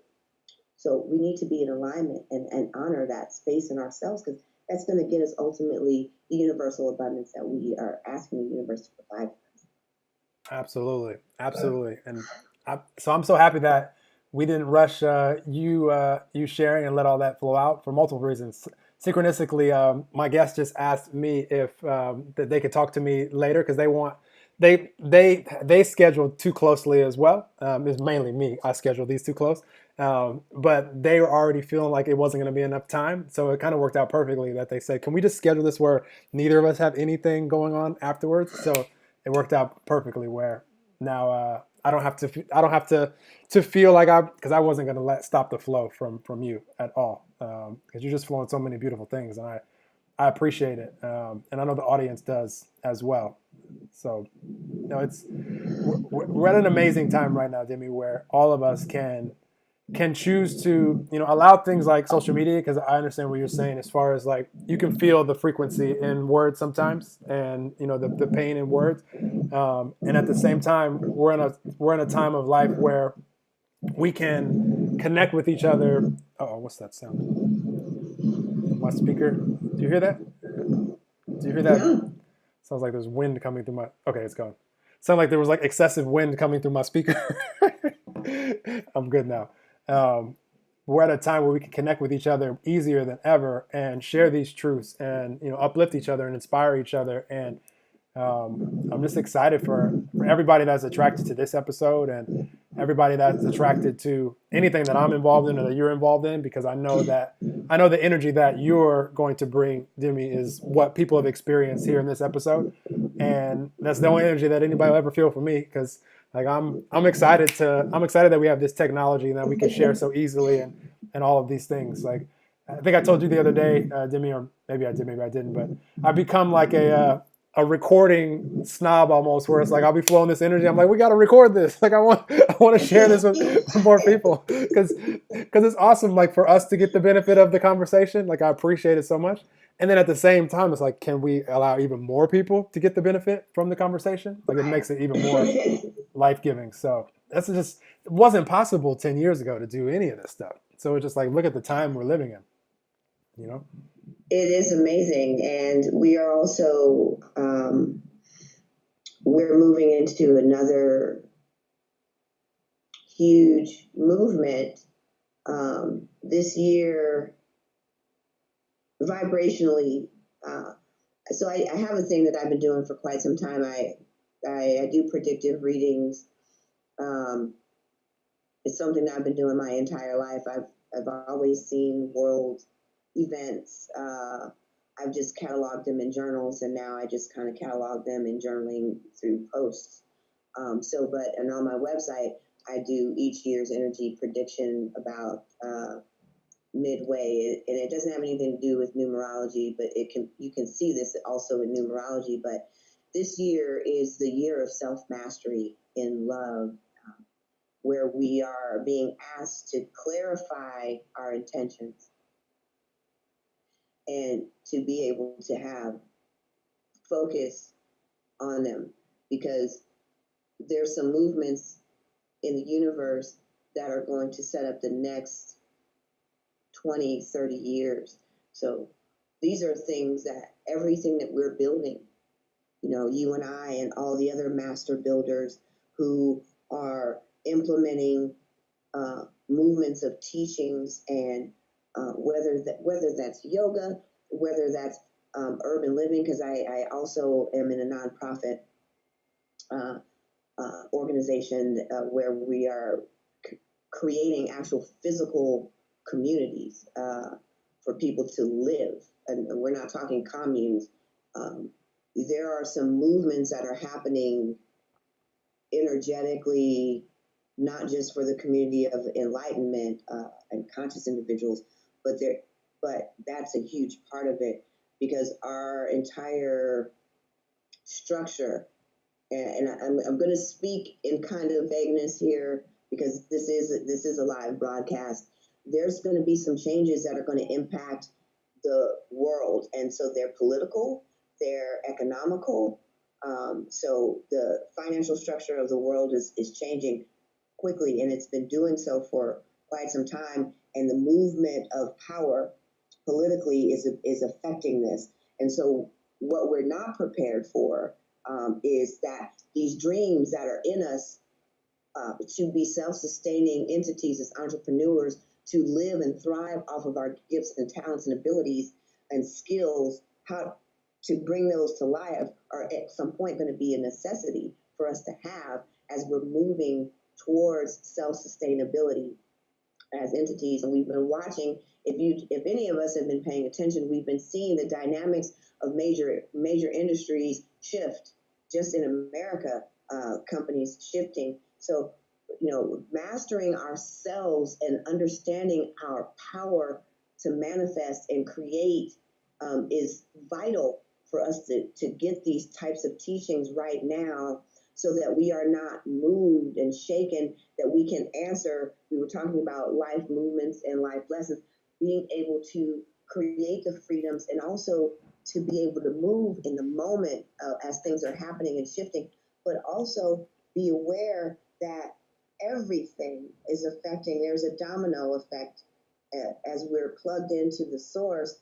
We are also interconnected to one another because we also are all one as well. So everything that we're doing in love and in light and in hope of change spreads more love. And love is the most powerful, and love and above is the most powerful frequency. So when we can live in love and less in want, when we understand that everything is, you said something, you used two of my favorite words, synchronicity and magical. When we're living in those spaces, there is no limitation. And I know that you know this for yourself. Everything just, boop, boop, boop, boop, boop. Like you can just, every step, like just imagine if yourself walking across a stream and you're stepping on each stone to cross that stream. Every stone just seems to be exactly where your stride naturally is. And you feel this in your life. I know several millions of others feel and live this way as well. So when we understand, when we're so there, when we are ourselves, when we are connected, when we are in alignment, all of these are great words. So when you're authentic is the simplest way I can say it. When you're living in your truth, from your truth, the synchronicity, the magical, the miracles, these things, they just come.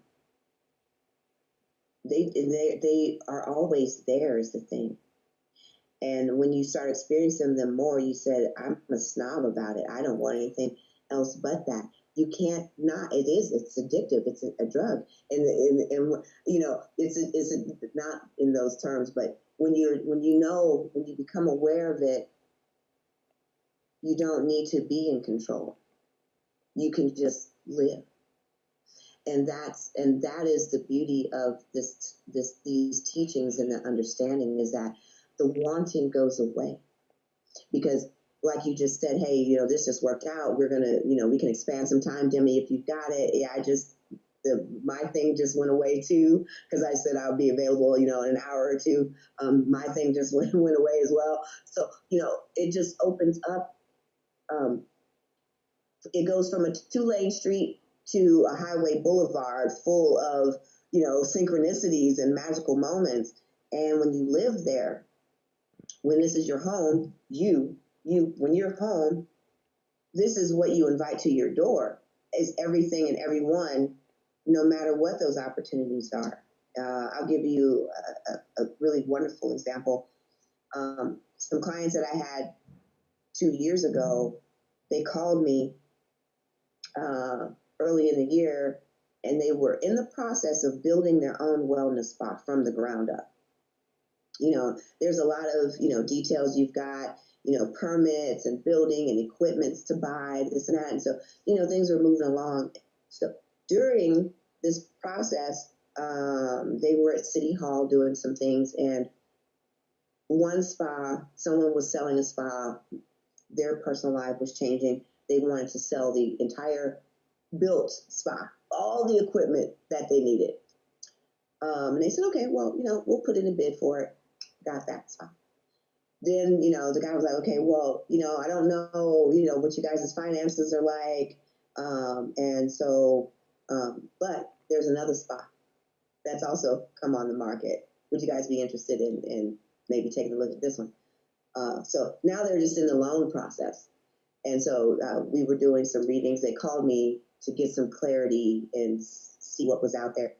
And so I gave them a date, and they called me back and they said, yeah, our loan officer was 2 days shy of the date that you quoted. I said, well, that's the date that the universe is going to meet you in power. And so they asked me to fly out. And this is just, you know, a wonderful part of it. And, you know, these are old clients. I'm going to fly out to where they are. We're going to, we're going to do some saging. We're going to clear the energy because these companies were previously owned. So now they've abandoned their own need to struggle to build something from the ground up. The universe said, well, you desire this so much. What? Two businesses filled with clientele already, you're going to walk into the money and the abundance, and you're going to be able to love these people. And that's just how synchronicities work. They spend a lot of time and energy putting their thought together, but then the universe said, hey, we're going to speed up this process for you. We're just going to hand you not one, two wellness spas with integrated clientele and already has revenue generated. You're not even going to have to build a name for yourself. You're going to walk in with clients already. And that's the type of powerful shifts that we can make when we sit in our authentic power. And part of that, and I'm sure you can speak to this as well for yourself, is that you have to pull back and retrieve your power from the places and things that you left them at, whether they were with people or places or whether you place them in things. You have to pull back your power and own it and learn how that power. I love superhero movies where superheroes are like brand new to their power, like when they're showing like Spider-Man just becoming Spider-Man and then he's, messing up all the, he's shooting his web and he can't get it quite right. It's like that. We have to learn how to use our power to get it to where the thing that we're manifesting is the thing that we're manifesting.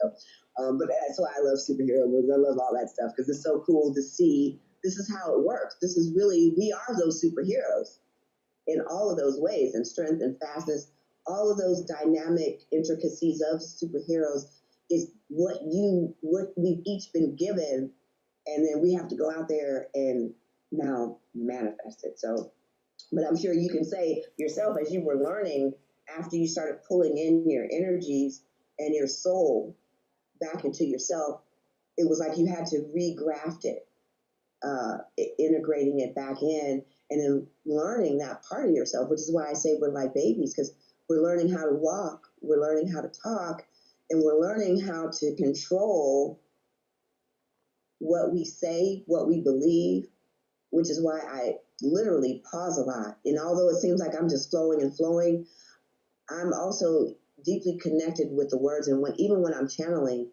I hear it, but I also want to make sure that those words are riding out through Demi Black.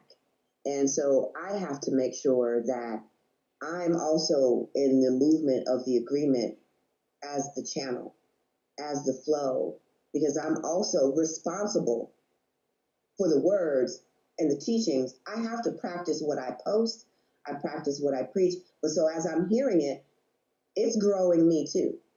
I'm not just mutually exclusive, set aside. So everything that I say, I'm like, woo, that's a big one. For Whoa, sure. okay.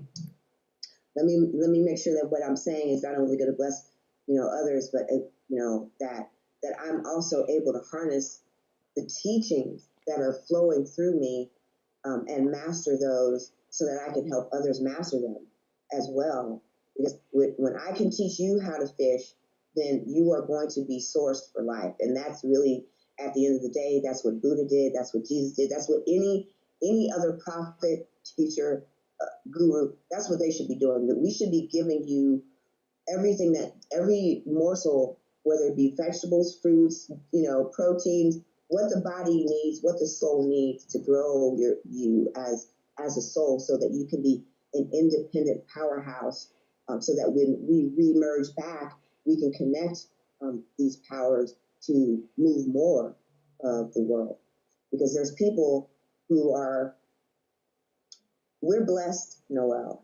That we don't understand it, but even in our lack, we are blessed, because I've met with people, people coming straight out of prison, people who have just, they're fleeing from domestic violence, people who have been on drugs and addictions, who words like awareness and consciousness and healing, they just want to feed their kids. They just want safety. they, right now they're not even in a place where, and not just here in America, we've got worldwide issues that need resolving. We've got massive destruction happening and genocides happening. There's people that are struggling to eat. So this is so much bigger than can you get a car? Because absolutely, you can definitely get a car. These things are supersonically. These are easy manifestations, and I don't mean to sound as though what you need to keep your job isn't necessary for you. But when I teach you or someone else gives you, or when you learn this, I promise you, you will be in flow for your life, and you'll be able to pass these teaching on to your kids, and then we will all walk in this movement. But then what's next? We have to go out and give to the humanity of the people that are literally dying in our world today. So we've also become a little narcissistic um, about universal abundance, because we're only looking at ourselves, and that's why I love when the universe brings people like you into my life, and who have see a bigger part of the picture of that, and are moving in the giving. And every single person, I promise you, so beautiful. Everyone says, what I'm doing is I'm doing this water thing. And we're just giving out water, and this particular water is amazing. So they came to me and they were like, hey, you make crystal water, and we want to add some crystals with, what do you think would be the best? So they're on this campaign to give out these waters, and the water, this is a filtration that realkalines the water to the human body. And what we buy a lot of water now. We don't understand the power of water. And I'm sidebarring here just because they're telling me how important this is. Water is the most important thing to us, and we don't understand it. We're mostly made up of water. I'm not going to get into the science. I'm just going to be as brief as I can. But this particular filtration system that they have, it moves with the molecular system of the water in our bodies. And what we don't understand about the power of water, it is the fluid current of what your energy flows, which is why we're mostly made up of water. And I don't know if anyone's ever heard this, or if there's any scientific, I don't really care. So this is the reason why they're telling me this, is because we're made up of mostly water for this reason. It is the current movement of thought and energy. And this water that my friends are giving away, they have this filtration system. It has already restored things like liver disease, kidney. So they've been working with this filter, and they have some clinical trials through Harvard Medical Studies. And so Noel, they're giving this water away, so by the gallon, because they've had so many successful clinical trials that we're talking bone, collagen, and so when we talk about world food supply, we're in so many different deficits as a world, as the earth. We're not really aware of it because right now we can't see outside of our need, and those needs are super real. When Americans are living paycheck to paycheck, and we've got every side hustle possible just to bring multiple streams of income that are also choked by our own blockages that are in us. We don't know why all of the hard work and energy that we're outputting isn't there. But I love the fact that these people are coming together with these major movements, and all they want to do is give it back. And when you know that you're living in your power, you know that the rest of the abundance is coming if it already hasn't. So I'm talking about multiple different things all at the same time. But when we can heal the soul, when the soul can begin moving in its rightful position, there's a power that happens that the synchronicities are going to come. Then as the more you believe that the synchronicities are coming, they begin to come. The more you acknowledge that that's what's happening to you, is that you're doing this. Then you say, I no longer have to worry about money. I'm just going to keep looking for the job. And then you get an opportunity to move to California or New York or Texas, and you say, "I'm going to go for it," because what I tell some people is, you know where you've been and you hated it. You know where you've been and it was painful. It's better to just step into something new and be fearful of the unknown, because at least you're starting all over. You're giving yourself the space. So when the universe moves it in a traumatic way, we have to learn how to leave the old stuff behind. But when those things start happening, then we can get to the nucleus of our ability to create worlds. We are a universe of power within ourselves. And these things expand out to the healing and the touching of others. There's some people that are scientists, chemists, mathematicians. We're not just talking about spiritual gifts. We're talking about farming and urban planning. Whatever your passion is, it's in you for the healing of this planet. And if you don't go for it, you won't be able to reside in the position of power, which is the cradle of life, your life. You sit in your own cradle, and that power flows back and forth to you, through you, and out into the world. And we've got to heal that part of our soul that is yearning for that voice and that gift and that passion to come forward and explode in the dynamo that you are. And that's all that we want. We all want to be consciously living here and sharing and inviting and connecting and drawing in, everyone else that has maybe a seed or an idea that we didn't see or think of or acknowledge. And, that's, boy, I could go. The perfect place to stop. I'm going to touch on what you just shared, because it leads into what I'm very inspired to share with the audience. This is going to be very beneficial for anybody listening. But when you were just describing the inviting and the calling in and the sharing and the collaborating, that's all a part of the journey of, so the biggest struggle that I think that most humans have, and I've been here, this used to be my biggest struggle, is, we have these goals and dreams and things that we want to manifest. And, life to me is just a movie, and we could see, we're the star and we're the producer, we're the director, we're the writer of this movie. We decide where we want the movie to take place, who our co-stars are going to be at different scenes, and all of these things. And all of you out there listening, you're the star of your own movie. And so we see what we want to see on the movie screen. We're like, ooh, I would want to have this life. This is the life experience that I would want to have.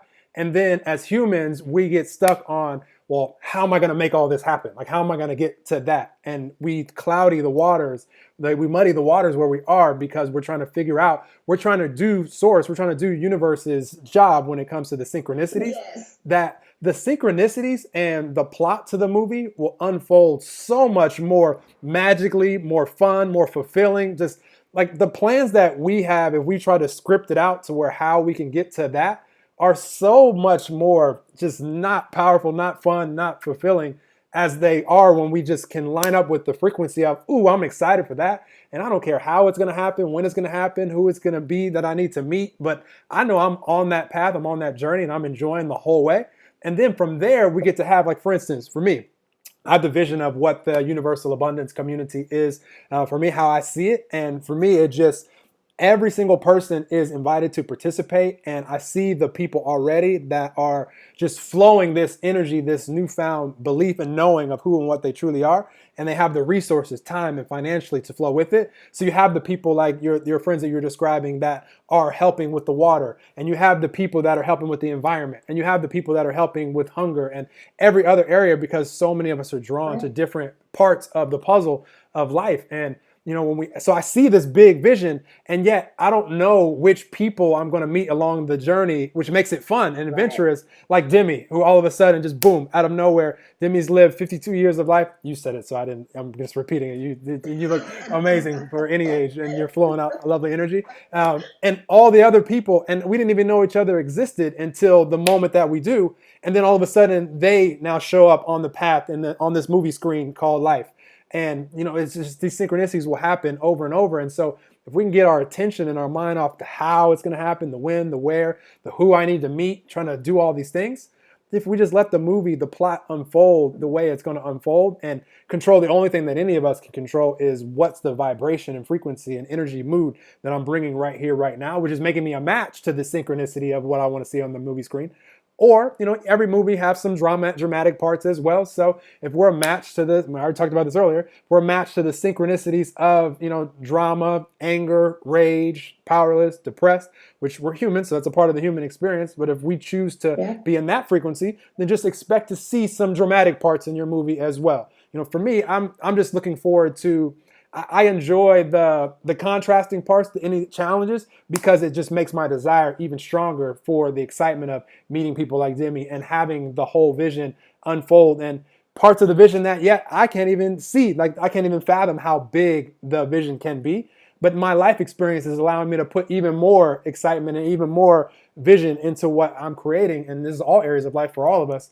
And so it's just awesome when we can get off the details of life and trust, like be able to really trust that the synchronicities are unfolding for all of us in perfect timing in ways that typically almost always will surprise us, that we weren't able to predict. That's why they are synchronicity, because it's things that are happening that we can never predict. And then just let it unfold and let it flow. And how much can you enjoy moment by moment, where we put so much emphasis on the end goal and the result, when really the fun is we hear the fun is in the journey, or life is in the journey, and that's become very cliche. But if you can really get to that point, which we can choose to be there now and just enjoy this moment for what it is, knowing that there's things that all of us are doing right now in life that you're doing them because it's going to allow you to create something that you haven't even thought to create yet. And I've seen this in my own life. The example that I used a little bit ago, things that I was doing 10 years ago, that if I wasn't doing those, if I hadn't had challenges before that led me to doing those things, then I wouldn't be creating what I'm creating right now, because I wouldn't have that life experience to put into this, which is such a big part of what I'm doing now. So everybody out there, you're doing something right now. You're learning a lesson right now. You're experiencing a challenge right now. You're having some amazing synchronicities happening in your life right now that are you're learning and you're experiencing, so that you can flow that into whatever you're here to do. And that's going to be the case until we leave. So you inspired all that, Demi. It's interesting that you use the movie analogy, because it's something that I use from time to time to bring people. I talk about the 3D a lot, and the 3D for me means desires, dreams, and what you deserve. And so one of the things that I've learned over the years is that I have people write these 3Ds down. They're always really good at writing down what their dreams are. They're really good at writing down what they deserve. But no matter who they are, they have a hard time identifying their desires every time. So I implore you all to sit down today. This is a really great day to do this also, for a lot of host of reasons, but we do have a new moon, and new moons represent new beginnings. This is a good time to really sit down and clarify what you deeply desire, because your desires are a part of the deepest truth of you. And if you have a hard time putting those in words, and once you do, then rewrite that list and clarify it. A lot of people I've watched literally break down in tears because they don't know why, they don't know what they really desire. They've become detached from themselves. And then you also talked about the movie and the outcome and putting together all the multiple parts of it. So what happens is, over time, that we've learned that we have to make things happen, and so we've become controlling of every facet of the universe's job. Well, he has to call this person, and I'm going to keep emailing until I get that phone call, or I'm going to go to the bank, or I'm going to do this. And so you're now spinning your wheels, because the fear factor has kicked in, the doubt, the worry, all these other energies have kicked in. And then not only are we focused on the outcome, we don't really realize that as we focus on the outcome, what that really, the word is worry. So when we're trying to build in the moment, we've just left ourselves when we start worrying about the outcome every single time. We're not present And we need to understand the connectivity to the detachment to the outcome is a universal law. You have to be detached from it to be present. But in that law, the attachment represents instantly fear. When we start understanding that we're trying to control what the outcome of the movie is, we've left the presence of the actors and the actresses that we are engaging in to get to the story. And then our power,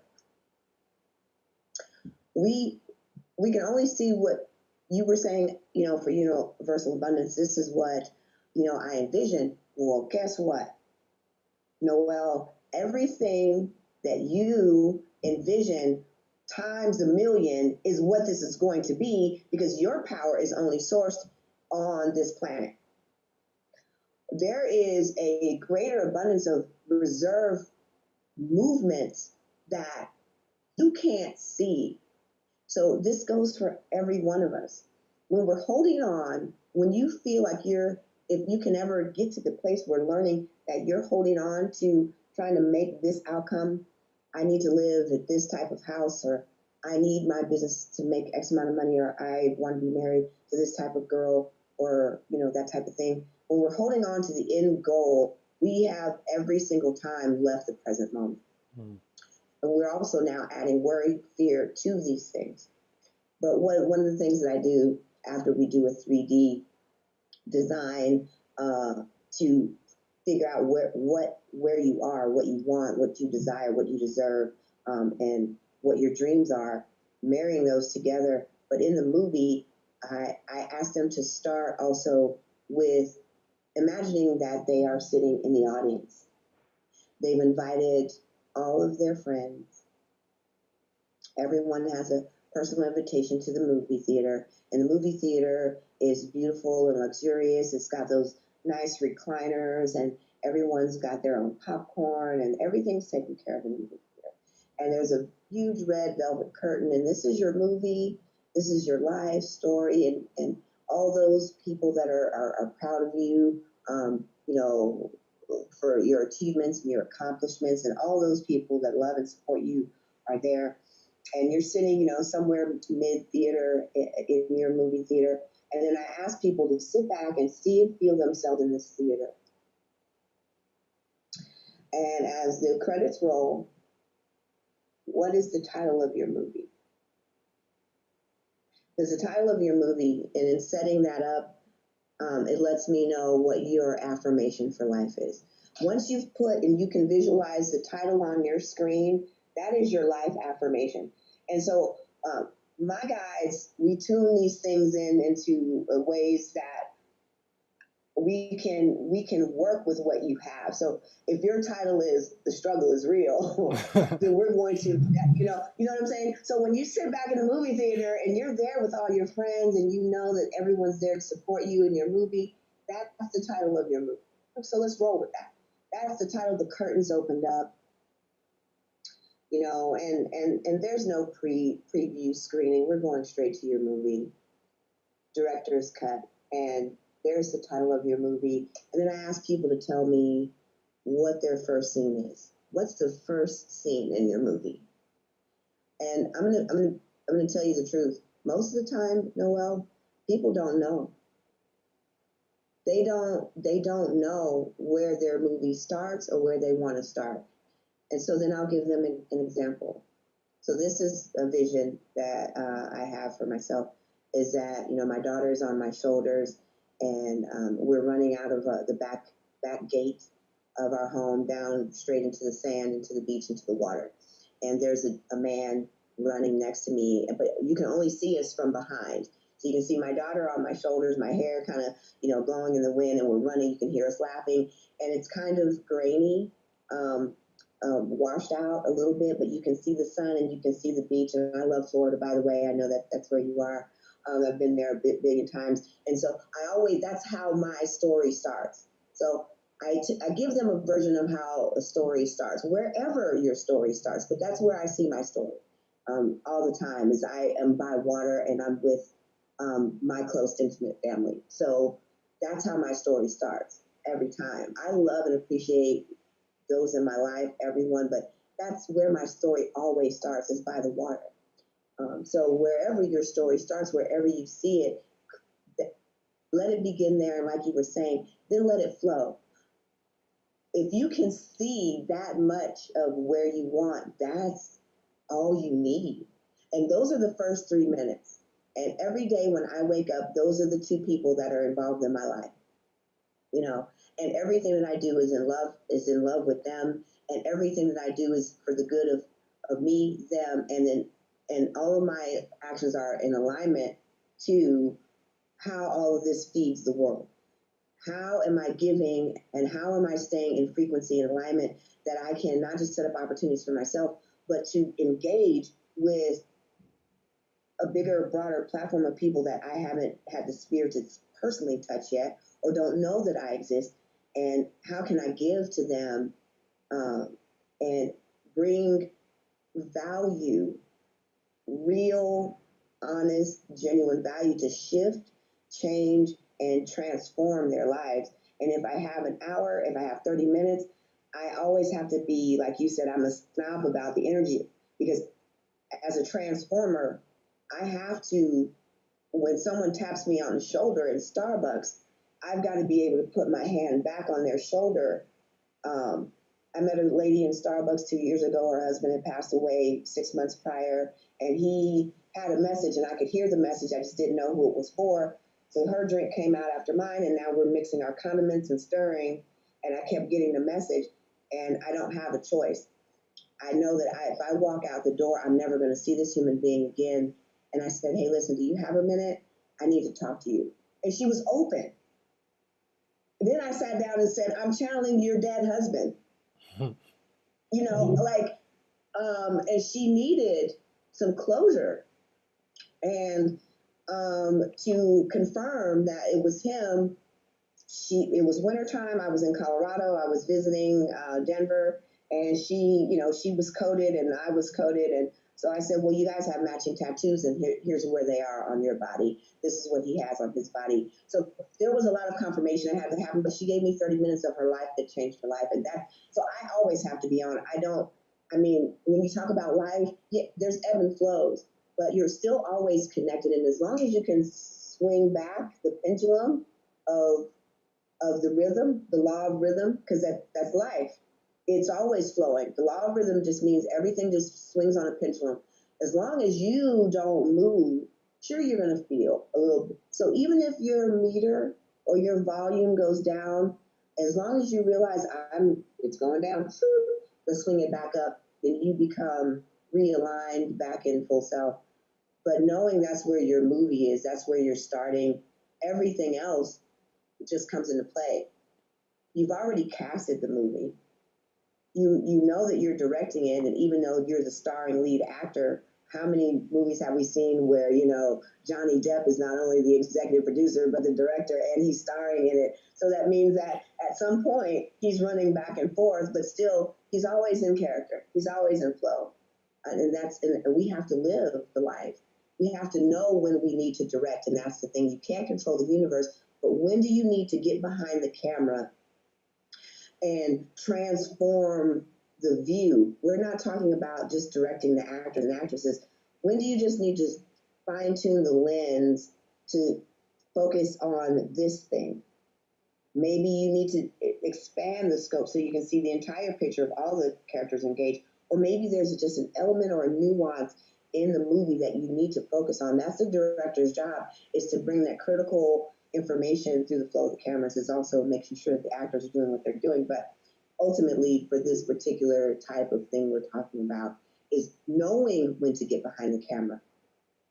The executive producer's job is simply to engage in the administrative parts of the execution of the film's delivery and distribution out into the world. So we need to know when to slide into the executive part of, I got to pay my bills, I need to call my bank. But that's it. Okay, the money's not all there. You do need to execute. So if there's something where you are falling short, okay, hey, we'll be late on this payment, blah, blah, blah, blah. Do that part, but then know that, okay, I need to manifest some money. So are we going to run out and get a part-time job, leave our families, give up our freedom, or are we going to say, where in myself did I create the blockage? How did I get here in this moment? Okay, what can I eliminate from myself? Oh, I have a fear of money. Maybe I just don't believe that I'm worthy of having it. How can I get rid of? How can I let that go? Writing down those 3Ds: what you deserve, what you desire, and what your dreams are. That's the secret. Those 3Ds right there are going to tell you exactly where you are. And if you're having a problem in any of those 3 areas, and then sitting down, spending some time visualizing your movie, even if it's just the first 3-minute intro minutes to setting up your story, but most importantly, setting up the title to your movie. If it takes you more than 1 second to see your title, then you're not living in your own truth. If you can't come up with a title to your life, I always rock in a theme song. I hear a song, I'm like, oh, that's my song, that's my jam. That's me, I've always had like a theme song for my year. I don't have one currently. I listen to non-musical. I listen to a lot of solfeggio, vibrational sound music. So everything's just about oneness. Anything with a title oneness is where I'm at. But usually I have some kind of soundtrack to my life, as well as but that's my image. And you only need those 3 minutes. And every day I'm grateful when I wake up of all that I have in my life, and I'm content with that I have in my life. And honestly, I don't desire for more. The more that I want is to be able to engage more with people, because we are here together, swimming in the same bowl of soup. And if we all can rise, if I can rise, if Noel can rise, if all these other masters and teachers are rising, then it's our responsibility to engage with you in a way that makes you feel safe, makes you feel free, and gives you hope that change is a possession of yours too. Shifting is a possession of yours. Transformation is what all these words, they're yours too. They're not mutually exclusive to any single one of us. All of our jobs is to make you the better version of yourself that you're trying to get to. I love it. Wow.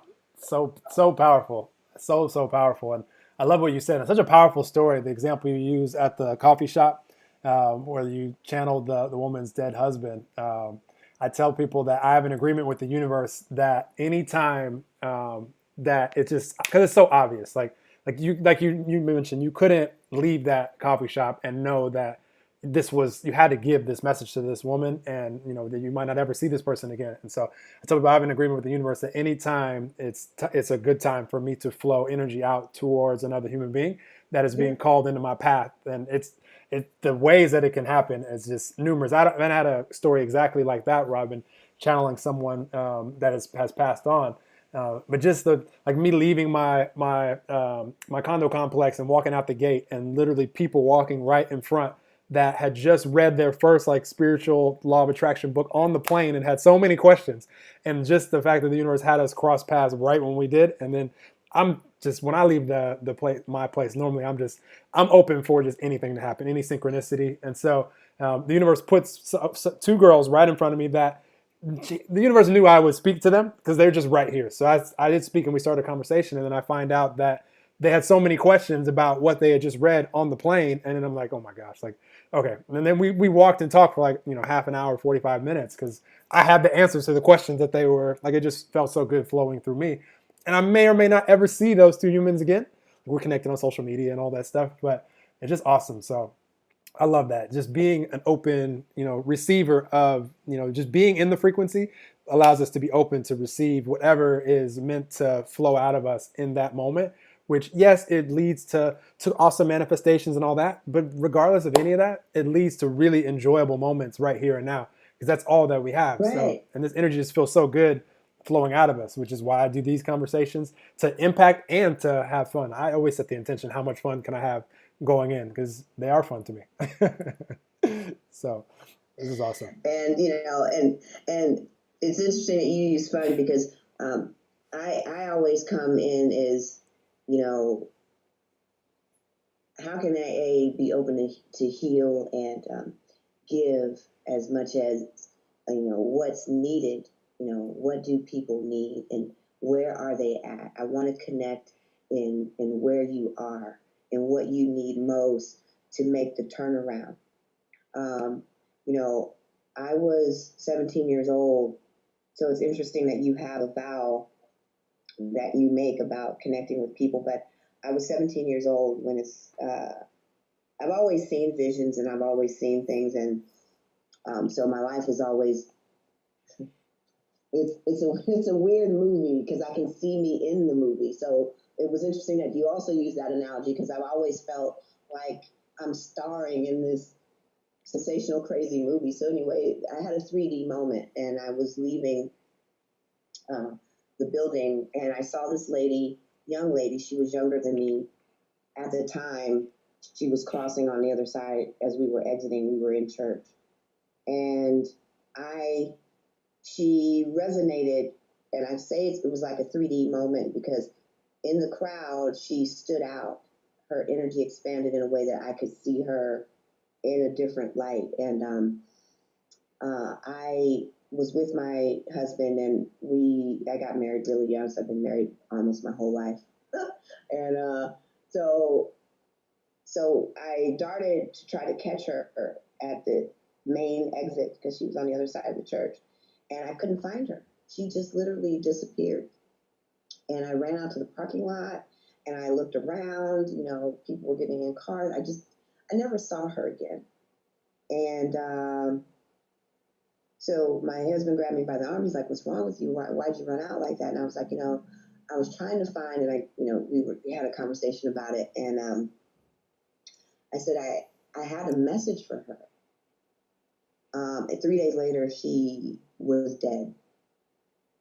And my mother, oddly enough, got the phone call from a friend that was in the emergency room. She was an emergency nurse at the time when this young lady arrived. And then my mom told me about it, and then my best friend, it was her sister. And at that moment, I knew that no matter what spirit is telling me to say, that the soul is so precious, that the moments of time, which is why I've always, even before teachings about being present in the moment became a catchphrase, I knew that being present could possibly potentially mean someone's life. And you don't have to physically die to be dying. Depression and sadness and sorrow lead to a lot of choices, not good ones. And we've seen those outcomes, addictions and not just drugs. We're talking about the collapsing of your life. You can literally walk in despair and be hurting inside, and you can be harming yourself, not just with harmful things. And so I gave a vow then that no matter what the message is, and when any time that I get to come basically to the mic, that I'm going to give not only my whole self, but I'm going to set myself aside and let spirit move, because I don't know who may be listening under the sound of my voice, that these words may be the wellspring of life to save a life. So I come from this sense of urgency, because not only have I seen it once, there have been multiple times when I was sitting at a bus stop, and not because I was waiting for a bus, I was just tired.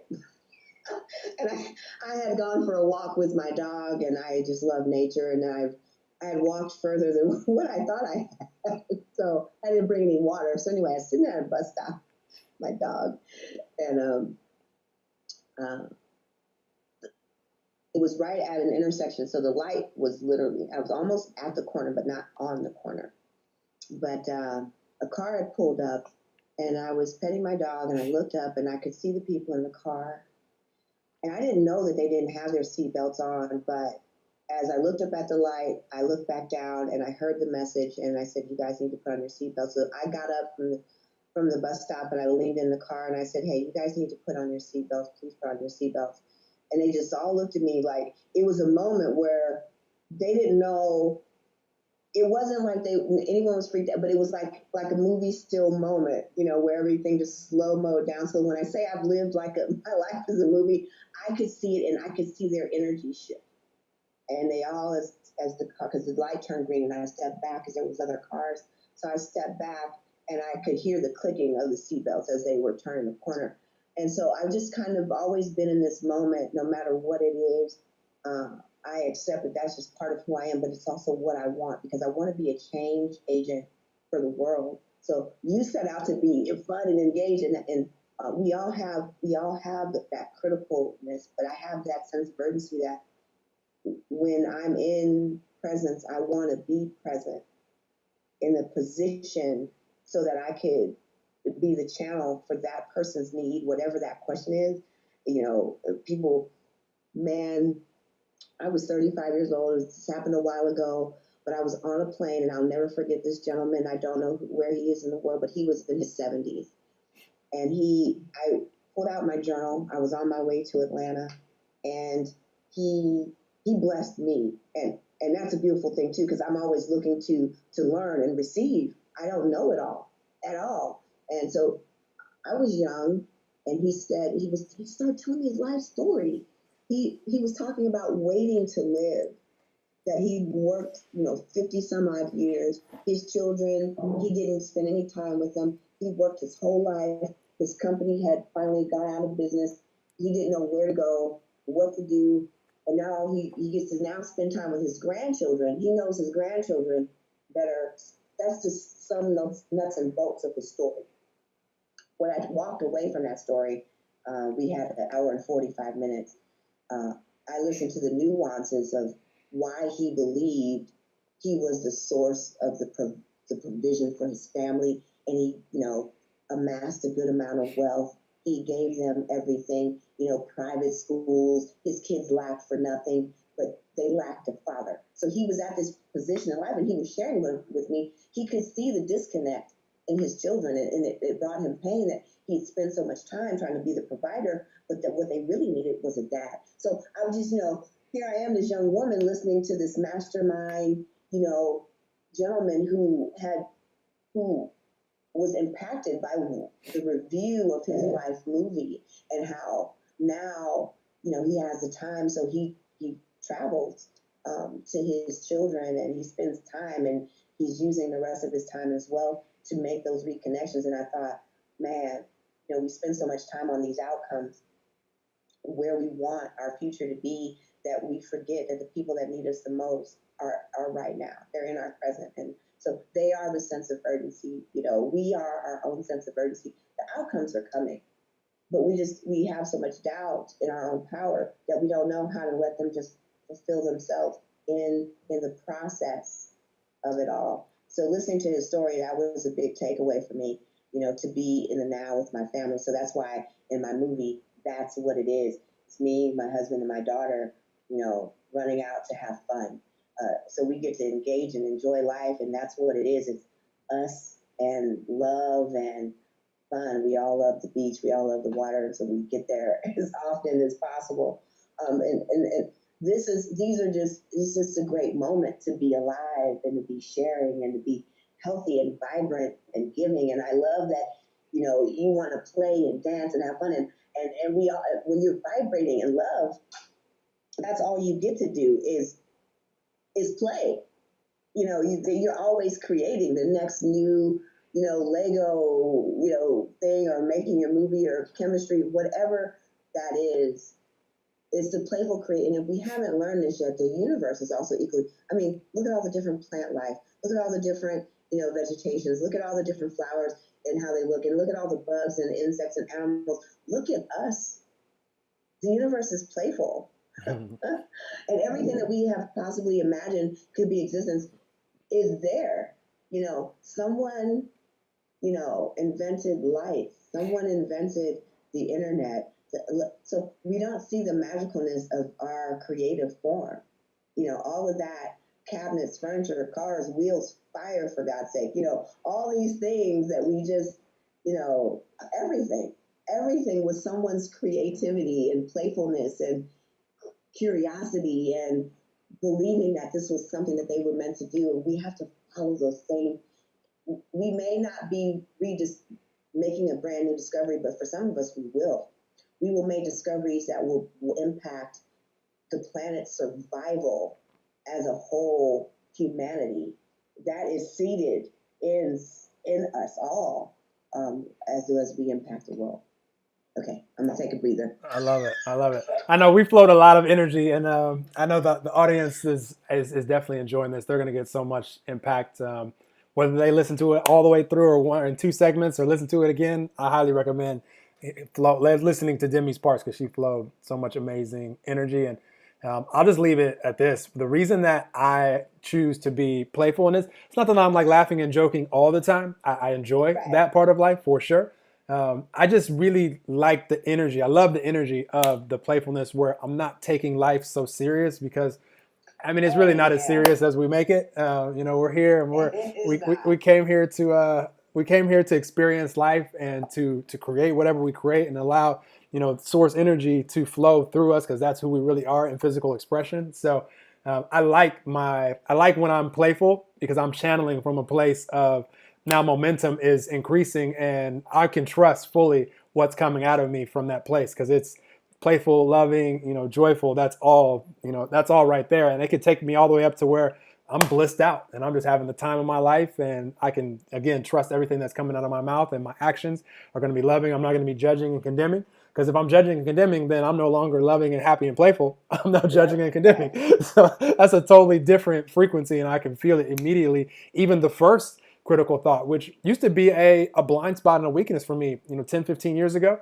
And now I have no problem telling myself after one critical thought of myself or others, stop it, Noel. Like that's not a part of me anymore. So it doesn't allow any momentum to pick up. And that doesn't really happen ever when you're in a playful, loving, fun, happy energy. It's just, that's too much of a gap. There's too much of a difference between the energy of enjoying life in the moment and condemning or judging or blaming someone.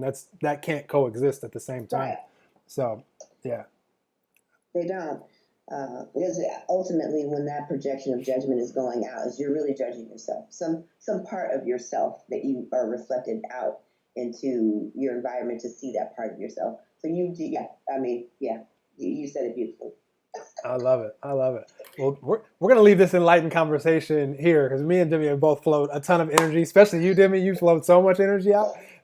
So, yes, definitely going to, we're going to leave it here for you guys. But I really definitely connect with Demi on any social media. All her links you'll see here in the description. And, just be excited for anything that she chooses to put her attention on. And if you're inspired to work with her, one-on-one, online, individually, or if you're there locally with her, do it. Like that's a great next step on your life path. You'll get some clarity and you'll feel the energy that you felt this whole time from her. And again, that's why I love, being connected on social media, at the bare minimum, because whenever Demi's posting something or sharing something, it's going to be from that space and it can be impactful, uplifting, and inspiring to you out there in the audience. And it only took me literally 1 second being on your page, Demi, on Instagram before I was already recording the voice memo. Like this is not a long thought process for me. Just like your response to my voice message was like, yes, like literally I could feel the frequency from Demi's page within seconds. And I'm already speaking to her on the voice message, which how awesome is that technology that I don't even have to like think about like grammar or anything when I'm writing. I can just speak it. and I was like, how did he do that? Like, I'm just so technology challenged in some areas. I was like, that's really cool. But I appreciate it. But yes, please feel free, to follow, if any of these things, touched you, resonated with your soul, if any of what I said or what you found are some of the limits and blockages, I love working with people one-on-one, right wherever you are. Obviously, we have this wonderful technology. We would be doing similar things, meeting up on Zoom or even Facebook if that's what you need, or Google Hangouts, Skype. All of these things I can navigate those, by the way. So, I'm open to work with you and doing mini sessions, just making sure the engagement of energy, if you want to connect with me, I do schedule mini free one-on-one consultations so that you can meet me and see if I'm the right, coach and fit for your life. Because it's not always the case, and I can always recommend you to other coaches and people that are in my tribe and other healers and mediums and those types of things. But the first step is the step that you make, and the step in the right direction towards yourself is being able to say, hey, I think I need a little bit of help. I love it. I love it. Well, thank you guys out there for tuning into another episode of Enlightened Conversations. Really appreciate the love and light that you share with me as the host and with all the guests. And any questions that you have, definitely, reach out any way that you choose. There's so many ways that you can connect with any of us now. And just sending tons of love and light and positive vibes out to you all. Every single one of us can be, do, and have anything. There's no special breed of human. And so everything that you felt from Demi and from me in this episode is just a reflection of you. And you can have the confidence and the excitement that you get to flow that same energy and, let it flow out into the world however you choose to flow it out and create your awesome movie. And don't worry about how it's all going to, unfold. Just know it's unfolding right now in this moment. And, just ask yourself today, do I want to see some exciting synchronicities that I'm happy about? Or do you want to see some synchronicities that might be a little bit more rough and challenging? Maybe you're a drama fan. You want to see a little more drama in your movie. It's all good.